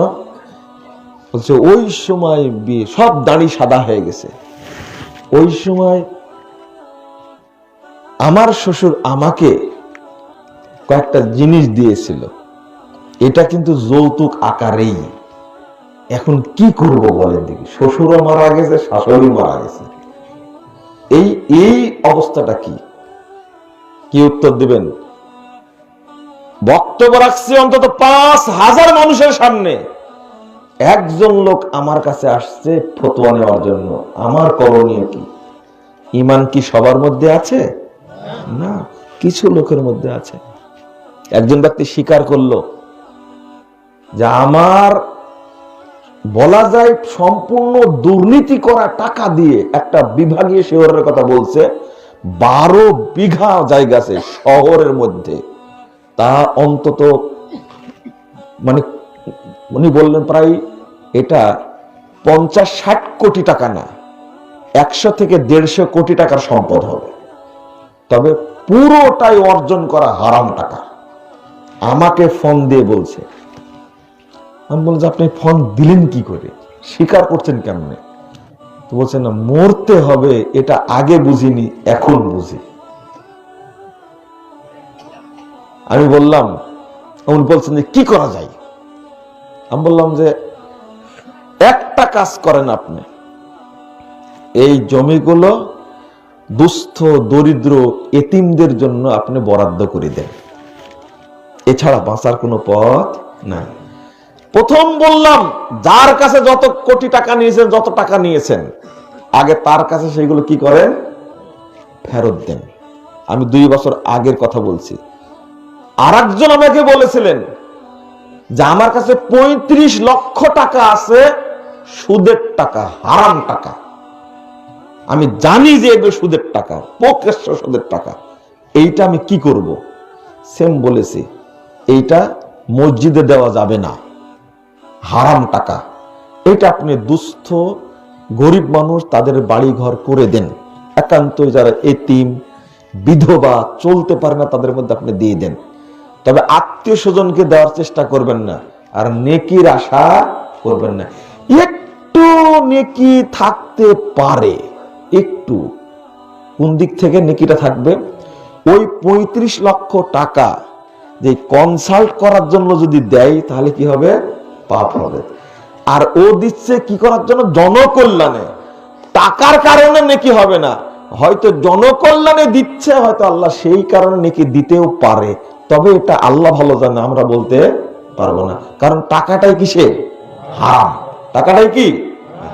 তওবা করছেন, মোনাজাত ধরে কেঁদে কেঁদে তওবা করছেন। সুদের উপরে বসে, সুদের নৌকায় বসে আপনি তওবা করছেন। তওবা করার শর্ত জানেন? আগে সুদের টাকা বের করুন, আগে পরিষ্কার করুন। শরীরে অপবিত্রতা লেগে আছে, ওযু করলে ওযু হবে? প্রথম শর্ত কি? ফরজ গোসল করেন না? ফরজ গোসলের শর্ত কি? আগে নাপাকি পরিষ্কার করতে হবে, তারপরে ওযু করতে হবে, তারপরে গোসল করতে হবে। ও সুদের উপরে বসে থেকে আপনি হাউমাউ করে কাঁদছেন, আল্লাহকে পাগল পেয়েছেন আপনি। নাউযুবিল্লাহ, আস্তাগফিরুল্লাহ। এই সুদখোরদের আসলে অদ্ভুত বাজিকর এরা। ওদের আত্মা পচে গেছে, ওর স্ত্রীর আত্মা পচে গেছে, ওর ছেলের আত্মা পচে গেছে, ওর পরম্পরায় যত আসবে সবগুলো আত্মা পচে যাবে। দুর্নীতি করে অর্থ কামাই করেছে। প্রশাসন বিভাগ হলো সবচেয়ে বড় দুর্নীতি বিভাগ। বাংলাদেশে এমন কোন সেক্টর না যেখানে দুর্নীতি হয় না। প্রধানমন্ত্রী একা কি করবে? বাপ পারেনি, কিছুক্ষণ আগে বলে আসলাম, বাপই পারেনি। একটা বক্তব্য এখন আমার কাছে অনেকেই পাঠায় যে এর বিষয়ে বলবেন একটু। শেখ সাহেব যেভাবে দুর্নীতি সম্পর্কে বলে গেছেন, ওই বক্তব্যটা যদি বাজানো হতো স্বাধীনতা দিবসে, আমি যে এত খুশি হতাম। অন্তত কিছু চোর চুট্টা যারা আছে, যারা চুরি করে, বাংলাদেশের দরিদ্র মানুষ, এমনিতেই বলে গেছেন তিনি যে সবাই পেয়েছে স্বর্ণের খনি, আমি পেয়েছি চোরের খনি। আস্তাগফিরুল্লাহ, নাউযুবিল্লাহ।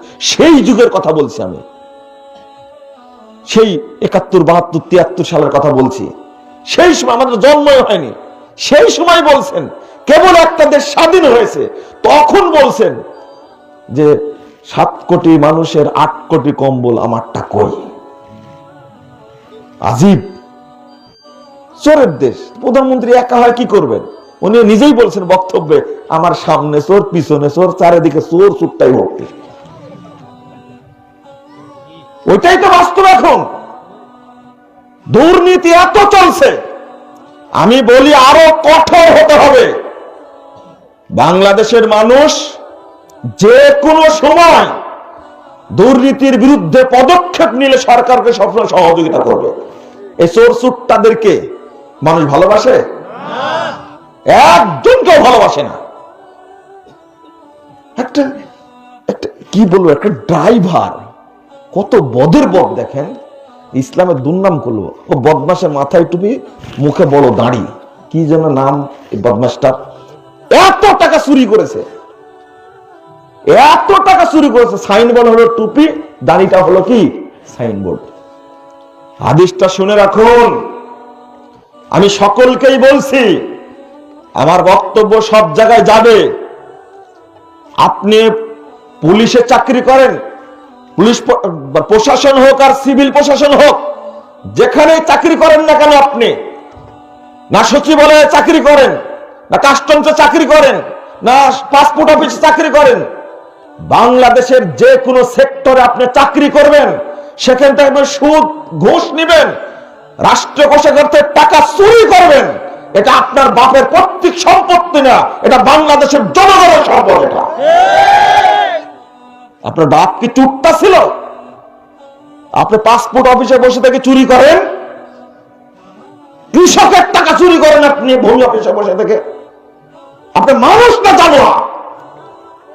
বাংলাদেশটা দরিদ্র কেন? টুপি তোমার সাইনবোর্ড, দাড়ি তোমার সাইনবোর্ড, নামাজ তোমার সাইনবোর্ড, আলহাজ হলো 1 নম্বর সাইনবোর্ড। আমি সব ডিপার্টমেন্টকে বলি, ভাই তোমাকে মরতে হবে। তুমি যদি 1 টাকা, আমার খুব কষ্ট লাগে, এত কষ্ট লাগে, আমি কথাটা বলেই ফেলি আজকে। কষ্টের কথা বহুদিন যাবত দেখছি। বাসকে ধরতে পারে না, ট্রাককে ধরতে পারে না, আমাদের পুলিশ প্রশাসন ভুটভুটি চালায়। ভুটভুটি চিনেন? কয় টাকা ভাড়া তার বলেন তো দেখি। তাকে দাঁড় করায়া তুমি যদি তার কাছ থেকে 1 টাকাও নাও, ও পুলিশ ভাই, তুমি যদি 1 টাকাও নাও, তোমার কি ইজ্জত আছে? তোমার কি শরম আছে? তোমার কি লজ্জা আছে? ভুটভুটি চালায়, কয় টাকা ভাড়া পায়? তুমি তাকে দাঁড় করা নিয়ে বলে দিলে এই রোডে এই গাড়ি চালানো নিষেধ, তুমি কেন চালাচ্ছ? ভুটভুটিওয়ালা পকেট থেকে 10 টাকা বলে, স্যার ছাড়েন স্যার, ভাড়ায় আমার 20 টাকা, আপনাকে 10 টাকা দিলে আমার থাকবে কোথায়? ওর সন্তান বেশি, ওই পুলিশ সদস্যের সন্তান মাত্র 2টা। সন্তান কয়টা? 2টা।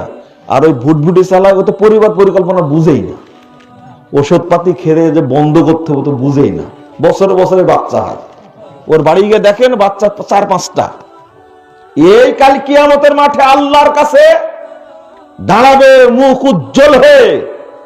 কিন্তু যারা পরিকল্পিত ভাবে এই সন্তান হত্যা করছে, কালকে কেউ জাহান্নাম থেকে পার পাবে না।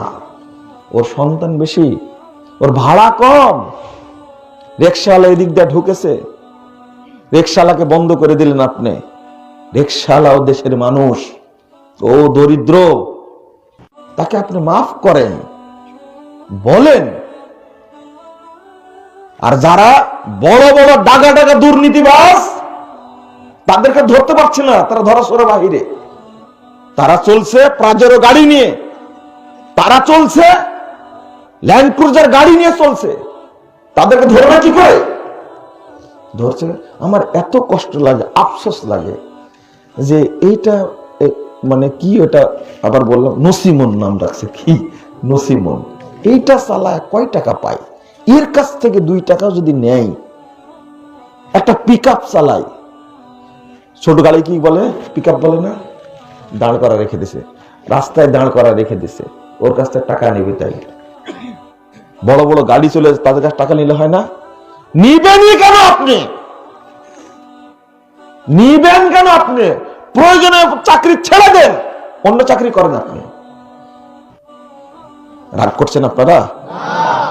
বাস্তবতা এটা। আর এনাদের কি করব? সারা রাত ডিউটি করার পরে হয়তো বা 100 টাকা পায়, ভাগে কত টাকা পায়? 100 টাকা পায়। আর 1 ঘন্টা ডিউটি করে বিভিন্ন অফিসে ও কোটি কোটি টাকা পাচ্ছে। একজন ব্যক্তি আমাকে বলছেন যে ভাই চাকরি করব কোথায়? বলছে চাকরি করব কোথায়? আমি মাদ্রাসা মসজিদে যে টাকাগুলো দিই, এই টাকাগুলো আমার না, কিন্তু এগুলো সব হারাম টাকা। আমি মসজিদে যান, না না মসজিদে না, এই যে এতিমখানা মাদ্রাসায় মানুষ নিতে আসে ওদেরকে দিই। কিসের টাকা? প্রথম মানে আমি যদি টাকার ভাগ না নেই অফিসে, তাহলে আমাকে ট্রান্সফার করে খাগড়াছড়ি দিয়ে দিবে, ওই বান্দরবন দিয়ে দিবে। মানে ওরা কি সিন্ডিকেট পাকাইছে? আমি একটা চিত্র বলছি আপনাদেরকে, রাষ্ট্রীয় চিত্র। তখন ভাগ আমার উপরেও আসে, আমাকেও নিতে হয়, না হলে পরিকল্পিত ভাবে আমাকে ফাঁসাই দিবে, চাকরিও করা লাগবে, যাই কোথায় এখন। আর এত টাকা, আশ্চর্য। যে সেক্টরের কথা আগে বলেছি ওর মধ্যে কোন একটা সেক্টর এত টাকা রাখবে কোথায়? আমি তো টাকা খাবো না, 1 টাকাও হারাম খাবো না, এটা আমার প্রতিজ্ঞা। তো আমি শুধু স্বাক্ষরটা করলেই আমাকে 2 লাখ টাকা দেবে, তাহলে 2 লাখ টাকা দিয়ে যাবে। আমি ওই মুহূর্তে এক এতিমখানার লোক আসছে, পরিচালক, আমার কাছে কিছু সাহায্য নিতে। তা আমি বললাম যে আমি স্বাক্ষর করে দিচ্ছি, এই যে এতিম বিভাগের টাকাটা ওকে দিয়ে দেন। তো করছে কি জানেন? 2 লাখ টাকা তো 4টা বান্ডিল, তাহলে কয় টাকার? 500 টাকা। তো বলছে একটা 500 টাকার বান্ডিল থেকে 5 টাকার নোট বের করে ওকে দিল। তা আমি তাকায় থাকলাম, কিচ্ছু বললাম না। ও 500 টাকা নিয়ে চলে গেল, আর স্বাক্ষর যেহেতু হয়ে গেছে, এও 2 লাখ না 1,99,000 কত 500 টাকা নিয়ে খুব আনন্দে চলে গেল। বলছে সেদিন সারাদিন আমার মানে মাথা থেকে যায়নি যে মানুষ কত খারাপ, আমাকে দেওয়ার জন্য নিয়ে আসছে। আমি এতিমখানা দিতে বললাম, দিল না, আমাকে ঠিকই দিত। তো এখন এই কাজ আর করি না, তোরা যেহেতু ঘুষ দেবি, ঘুষটা নেই। আমি নেওয়ার পরে এতিমখানায় বরাদ্দ করে দিই, যা তোরাই খা, আমার চাকরিও ঠিক থাক, এতিমখানাও ঠিক থাক, মাদ্রাসাও ঠিক থাক, আমিও বাঁচি। একজন ভালো হয়ে থাকা খুবই মুশকিল। বাংলাদেশে টিকতে পারবেন না আপনি। আপনি হক কথা বলবেন, আপনি টিকতে পারবেন না। এই হলো অফিসের অবস্থা, নিজে বলছে এটা। আপনি কি দিয়ে বুঝাবেন? আমি বলি প্রত্যেকটা ব্যক্তিকে, যারা আমার কথা শুনেন, হয় পুরুষ না শুনলে মহিলারা শুনে, তাদের উদ্দেশ্যে স্পষ্ট আমার ওই হাদিসটা আমি বলছি। মুহাম্মদুর রাসূলুল্লাহ সাল্লাল্লাহু আলাইহি ওয়াসাল্লাম বলছেন, কাল কিয়ামতের মাঠে 1408 নম্বর হাদিস, সহিহ বুখারী খুলুন, যে যা আত্মসাৎ করেছে সেটা চিৎকার করবে কিয়ামতের মাঠে, আর বলবে এইটা দুর্নীতির মাল, এটা দুর্নীতির মাল, এটা আত্মসাতের মাল। ও নিজে নিজে সাক্ষী দিবে, চিৎকার করে বলবে। কেউ যদি গরু চুরি করে, গরু চিৎকার করবে। কেউ যদি উট চুরি করে, উট চিৎকার করবে। কেউ যদি ছাগল চুরি করে, ছাগল চিৎকার করে বলবে আমি হলো দুর্নীতির অর্থ, আত্মসাতের মাল। খাইবারের যুদ্ধে সাহাবী শহীদ হয়েছেন একজন। সাহাবীরা বলছেন অমুক শহীদ, অমুক শহীদ, অমুক শহীদ। যখনই আর একজনকে বলেছে অমুক শহীদ, বলা মাত্র আল্লাহ রাসূল বলছেন, তাকে তোমার শহীদ বলছো? ইন্নী রাআইতুহু ফিন্নার, আমি তাকে জাহান্নামের মধ্যে জ্বলতে দেখছি, ফি বুরদাতিন গাল্লাহা, ও একটা চাদর আত্মসাৎ করেছে গনিমতের মাল থেকে, এই জন্য ও জাহান্নামে পুড়ছে। আল্লাহ রাসূল বলছেন ওয়াল্লাযী নাফসি বিয়াদিহি, ওই সত্তার কসম করে বলছি যার হাতে আমার প্রাণ রয়েছে, ইন্না হাযিহি শামলা লাতালতাহিবু আলাইহি নার, বলছেন যে এই ছোট্ট চাদরটি তাকে জাহান্নামে পুড়ায়া পুড়ায়া অঙ্গার বানিয়ে দিচ্ছে। এই হাদিস শোনার পরে সাহাবীরা একটা সুতা বা একটা ফিতা নিয়ে এসে জমা দিচ্ছেন আল্লাহ রাসূলের কাছে। আল্লাহ রাসূল এটা নিয়ে গেছিলাম গনিমতের মাল থেকে বন্টনের আগে আমি এটা নিয়ে গেছিলাম, দিয়ে গেলাম। আল্লাহ রাসূল এইভাবে ধরে বলছেন শিরাকুম মিনান নার ওয়া শিরাকানি মিনান নার, ও সাহাবীরা, এই একটা সুতা একটা ফিতা, দুইটা সুতা দুইটা ফিতাও যদি তোমার কাছে থাকতো, তোমাকে এই দুইটা ফিতার জন্য জাহান্নামে যেতে হতো। জাহান্নামে তোমাকে পুড়ায়া উত্তপ্ত করত, অঙ্গার বানিয়ে দিত। যদি একটা ফিতা চুরি করার কারণে একজন সাহাবী রাসূলের, তিনি যুদ্ধে গেছেন, যুদ্ধে অংশগ্রহণ করেছেন, যুদ্ধে মারা গেছেন, তিনি যদি জাহান্নামে যায় একটা সুতার কারণে, বাংলাদেশের হাজার হাজার কোটি কোটি মানুষ রাষ্ট্রীয় সম্পদ আত্মসাৎ করে, চুরি করে, দুর্নীতি করে দেশটার 12টা বাজাচ্ছে, শুধু হাত দিলেই হাজার হাজার কোটি টাকা পাওয়া যায় তাদের কাছে। তাদের অবস্থাটা কি হবে? তারা একটু ভয় করে না? আবার এই টাকা নিয়ে আবার হজ্জেও যায়, লজ্জাও নাই, শরমও নাই, হায়াও নাই। বললাম যে সুদের প্রভাব, হারামের প্রভাব এত খারাপ, নিকৃষ্ট এত, সে ভাবেনি। কোন অফিসার ঠিক মতো ডিউটি করে না, হারাম খাওয়ার কারণে। নামাজ পড়বে কি করে?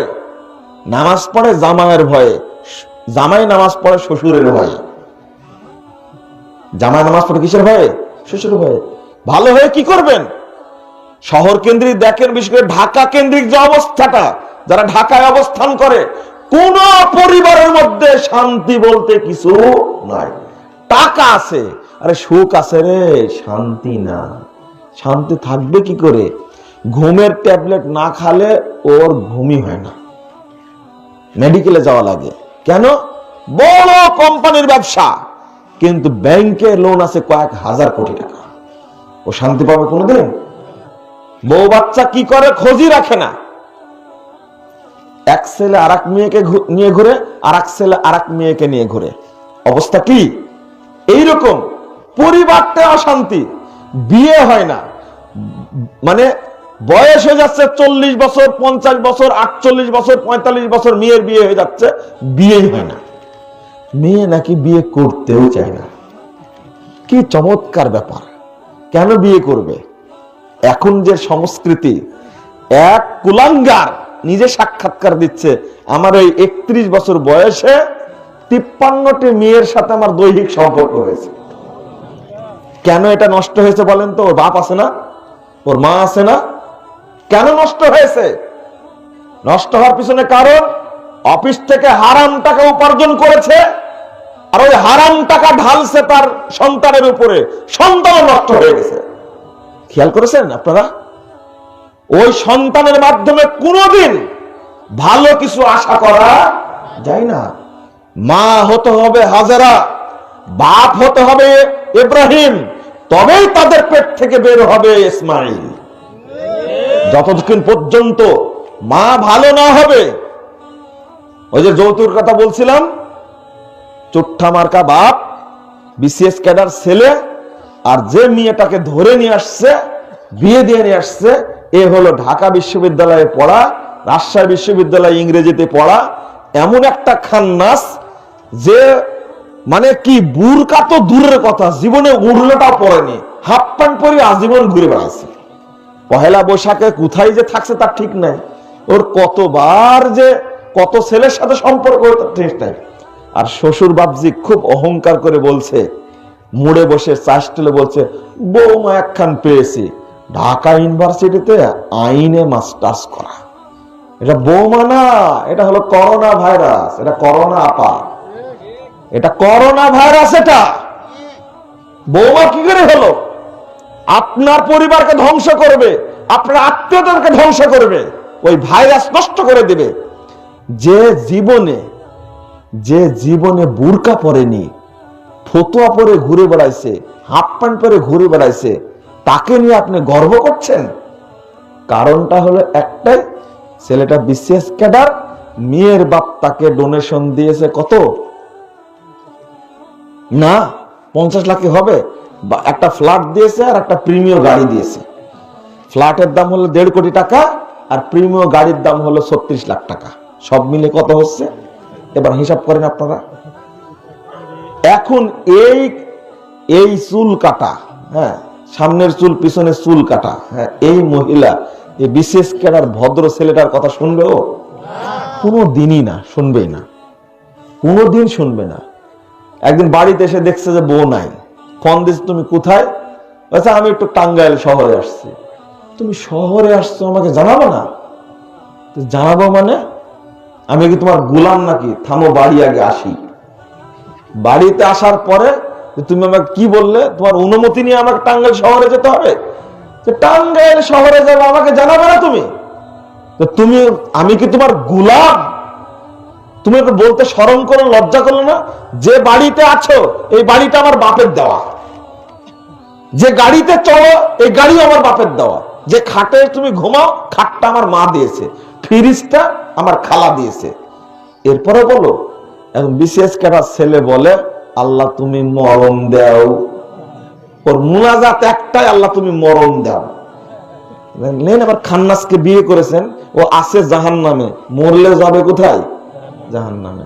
আমাকে বলছে দোয়া করার কোনো বুদ্ধি পায় না, মরিও না তো, তবে একটা দোয়া করে, আল্লাহ যা তাতে কোন এক সময় অ্যাক্সিডেন্ট করে তুমি মেরে ফেলে দেবো। এটা আত্মহত্যা না? এটা হলো আত্মহত্যা। এবার নেন, ভালো করে নেন, খান, প্রিমিয়াম গাড়ি খান। ওকে শান্তিতে আছে? নাম ফলায় বলছেন বৌমা একখান পেয়েছে, এটা বৌমা না, এটা কি ভাইরাস, এটা ভাইরাস। আস্তাগফিরুল্লাহ, নাউযুবিল্লাহ। বিড়িখোররা মনে করছে আমাদের তো কিছু বললই না। তওবা তওবা, আস্তাগফিরুল্লাহ। এই হারামখোররা প্রত্যেকটা পরিবারে 3 শ্রেণীর মানুষ আমার কাছে খুব খারাপ। নাম্বার 1 মিস্টার বেনামাজি, এ শয়তানের চেয়েও খারাপ। এত খারাপের খারাপ। এই বক্তব্য আজকে দেব না, শুধু এত তোমাদের বলে রাখলাম, নামাজ যদি না পড়ে থাকো তোমরা নামাজ ধরো, নামাজ পড়া আজ থেকে শুরু করো, না হলে এই কাফের হয়ে মারা যেও না। যদিও নামাজি বেনামাজি 3 প্রকার, এই শেষ 2 প্রকার হলো কাফের।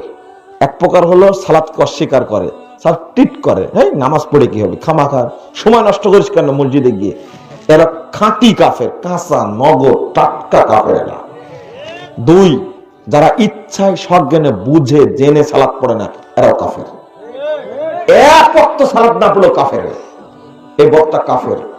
আরেক শ্রেণীর খাটাস আছে, এতই বদের বদ, এদের সংখ্যাই বেশি। নামাজ 2 ওয়াক্ত 3 ওয়াক্ত পড়ে, বাকিটা পড়ে না। মা গালিগালাজ করে, বাপ গালিগালাজ, কিরে তুই আমার পেট থেকে শুয়োর হয়েছিস না কুকুর হয়েছিস, নামাজ পড়িস না তুই? এই গালি শুনে কয়েকদিন পড়ে, পড়ার পরে আর পড়ে না। কিন্তু অনুতপ্ত, নামাজ পড়া উচিত, পড়লে ভালো, কেন যে পড়তে পারি না। এ কাফের না, কিন্তু এই খাটাসটা হলো ফাসেক।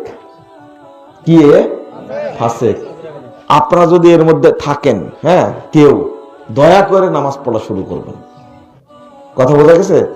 জানাজার সময় দ্বন্দ্ব পাকায়েন না, জানাজার সময় দ্বন্দ্ব পাকায়েন না। 2 নম্বর আমার কাছে খারাপ, 2 নম্বর শ্রেণী এই বেহায়া মহিলা। বেহায়া মহিলা বুঝেন তো? যারা শিক্ষা সফরে যায়, আপনার মেয়েতে যাই শিক্ষা সফরে যায় না, এই যে কি বলে প্রিন্সিপাল ইব্রাহিম খান কলেজ থেকে গেল, করটিয়া কলেজ থেকে গেল, আপনার মেয়ে তো গেছিল। ওই যে জাফলং গেল না, আপনি ভুলে গেছেন মনে হয়। ওই যে কুয়াকাটা গেল আপনার মেয়েটা, হ্যাঁ, অনার্সে পড়ে, যুবতী মেয়ে গেল, হাজী সাহেব বাড়িতে বসে মোনাজাত ধরেছে, এত চমৎকার, আল্লাহ তুমি আমার মেয়েটাকে সহি সালামতে ফেরত নিয়ে আসো। এ সহি সালামতে আসবে? ওর বন্ধুরা ঠিক ঠিক চলবে ওকে। ও হাজী সাহেব, আপনি জানেন না, ও শিক্ষা সফরে যাওয়ার সময় যে পোশাক পরেছিল, ওই পোশাকে যদি একবার দেখতেন আপনি, আর জীবন চোখে দেখতেন না আপনি। ওই যে পোশাক পরেছে জীবনেও দেখেন না আপনি। ওই পোশাকে আপনি দেখলে মানে আপনি মনে করবেন যে আল্লাহ এখনই মরি। ওকেই টাকা আপনি 20,000 দিয়েছেন, থাকবে তো কি 1 সপ্তাহ। হাজী সাহেবের বিশ্বাস অনেক বেশি, তো খুব বিশ্বাস। মেয়েটা আমার একবারে ফেরেশতা, আর তার বন্ধুরা হলো জিন, আর শিক্ষকরা হলো ভূত। পরস্পরের কোনো সংঘর্ষ লাগবে না। এই মেয়ে জীবনে ভালো হবে না। আপনি হাজি না, আসলেই পাজি। ঠিক বললেন কেন? আপনিও তো গায়ে হলুদের অনুষ্ঠান করেছেন, করেননি? গায়ে হলুদের অনুষ্ঠান আপনি করেননি? করেছেন, আপনিও করেছেন। আপনার বোনের গায়ে হলুদের অনুষ্ঠান হয়, আপনি ঠিক বললে আমি লজ্জা পাই। গায়ে হলুদের অনুষ্ঠান হবে কেন? যারা বিয়ে করেনি শুনো, তোমাদেরকে বলি, এই নষ্টামি করো না কখনো। গায়ে হলুদের অনুষ্ঠান বলতেই জঘন্যপনা। তোমার খালাতো বোন, মামাতো বোন, ফুফাতো বোন এসে তোমার গালে হলুদ মাখায়, ছি নাউজুবিল্লাহ। ওর হাত অপবিত্র, তোমার গালও অপবিত্র। না হলে এটা কিভাবে হয়? তোমার খালাতো বোন, ফুফাতো বোন তোমার গার্লফ্রেন্ড আবার বলে, আস্তাগফিরুল্লাহ। ওই গল্প তো আলাদা, কে বলবে এটা? গোটা সমাজটা নষ্ট সমাজ হয়ে গেছে, একবারে নষ্ট। তোমার বাড়িতে গায়ে হলুদের অনুষ্ঠান হবে কেন? আমি বলি 3 জায়গায় মেয়েদেরকে নিয়ে যাবেন না। বর্তমান প্রচলিত বিবাহের অনুষ্ঠানে মেয়েকে, বোনকে, মাকে, স্ত্রীকে নিয়ে যাবেন না, ইমান মাসান আগে। 2, এই প্রচলিত শিক্ষা সফরে পাঠাবেন না মেয়েকে। আপনি শিক্ষা সফরে বের হন, আপনি নিজ ফ্যামিলি সহ আপনি ঘুরেন। কক্সবাজার আপনি 6 মাস থাকেন, কে বলেছে আপনাকে? কিন্তু নোংরা জায়গায় যাবেন না, যেখানে পর্দার ক্ষতি হবে, আপনার স্ত্রীর, আপনার মেয়ের, আপনার বোনের ক্ষতি হবে, সেখানে যাবেন না। আপনি ঘুরেন আপনি। কিন্তু 14 জন বন্ধু মিলে বউ ভাগাভাগি করে নিয়ে যে আপনি যাবেন, এই জাহিলিয়াত শুরু করেন কোত্থেকে? একজন বলছে, দাওয়াত দিচ্ছে, যে আমাকে জানাচ্ছে আমরা একটু যাচ্ছি শিক্ষা সফরে। কে কে? এসে আমরা যারা পার্টনার আছি 14-15 জন সব মিলে। তাই নাকি? বলছে না, ফ্যামিলি সহ, তো বাচ্চা কাচ্চা সহ যাচ্ছে। কি চমৎকার ব্যাপার, মানে বউ ভাগাভাগি করে নেবেন, তাই না? শয়তানি করার জায়গা পান না। মাথায় সুন্দর টুপি, মুখে দাঁড়ি, দেখতে ফেরেশতার মতো, আর বউ ভাগাভাগি করে নিয়ে আপনি যাচ্ছেন শিক্ষা সফরে। এত বড় বেহায়া হয়ে গেলেন, কে শিক্ষা দিয়েছে আপনাদেরকে? না, আপনি হলেন গায়ের মাহরাম, আপনার বউ আমার দেখা হলো হারাম। আপনি শিক্ষা সফর কাকে দেখাচ্ছেন? মরবেন না আপনি? মরার চিন্তা ভাবনায় শিক্ষা সফরে যাবেন। আর প্রচলিত দিবস পালনের অনুষ্ঠান যত আছে, এই সমস্ত অনুষ্ঠান থেকে নিজেকে বিরত রাখবেন।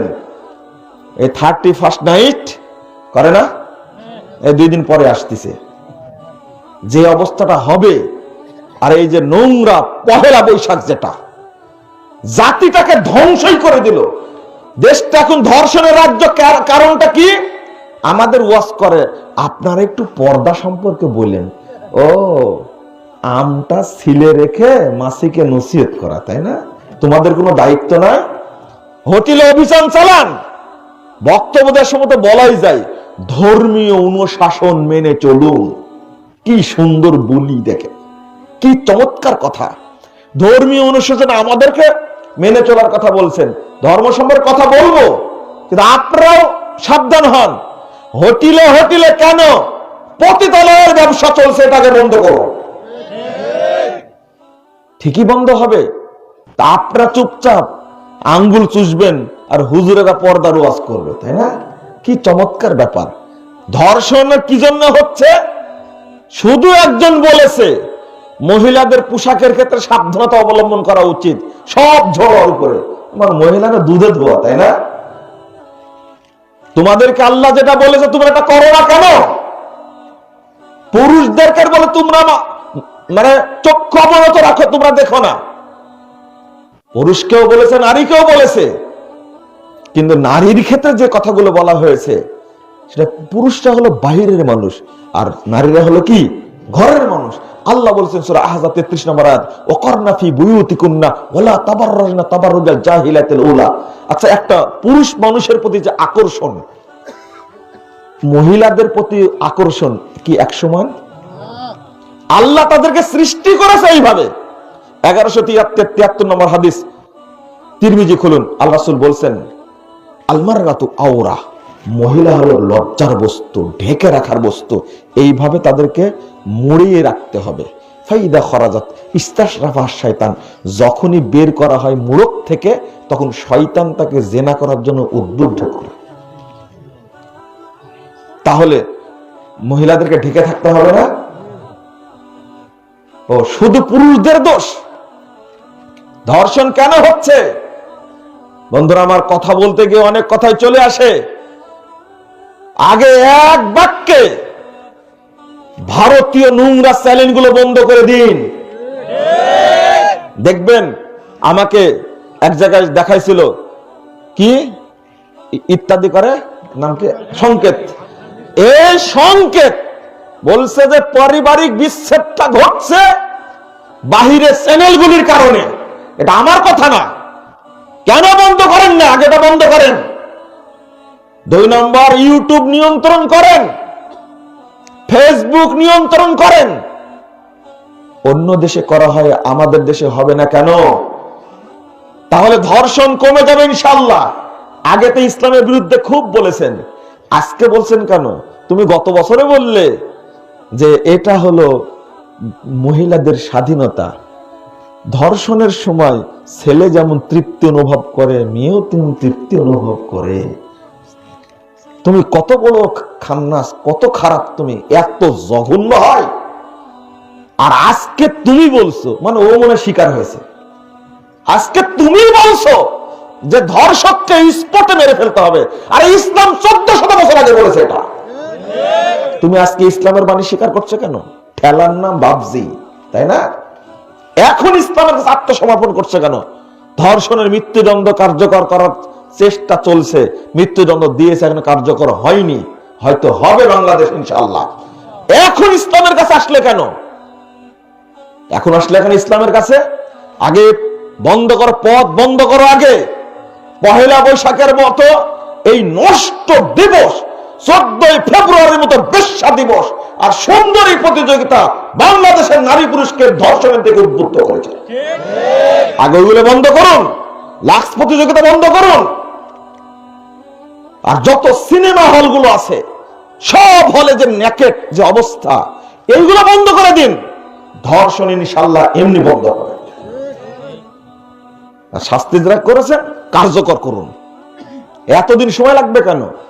মাত্র মনে 7 দিন একটা রায় দিয়েছে, মাত্র 7 দিনে। ওই বিচারককে ধন্যবাদ দিই আমি, 7 দিনে রায় দিয়েছে মৃত্যুদণ্ড।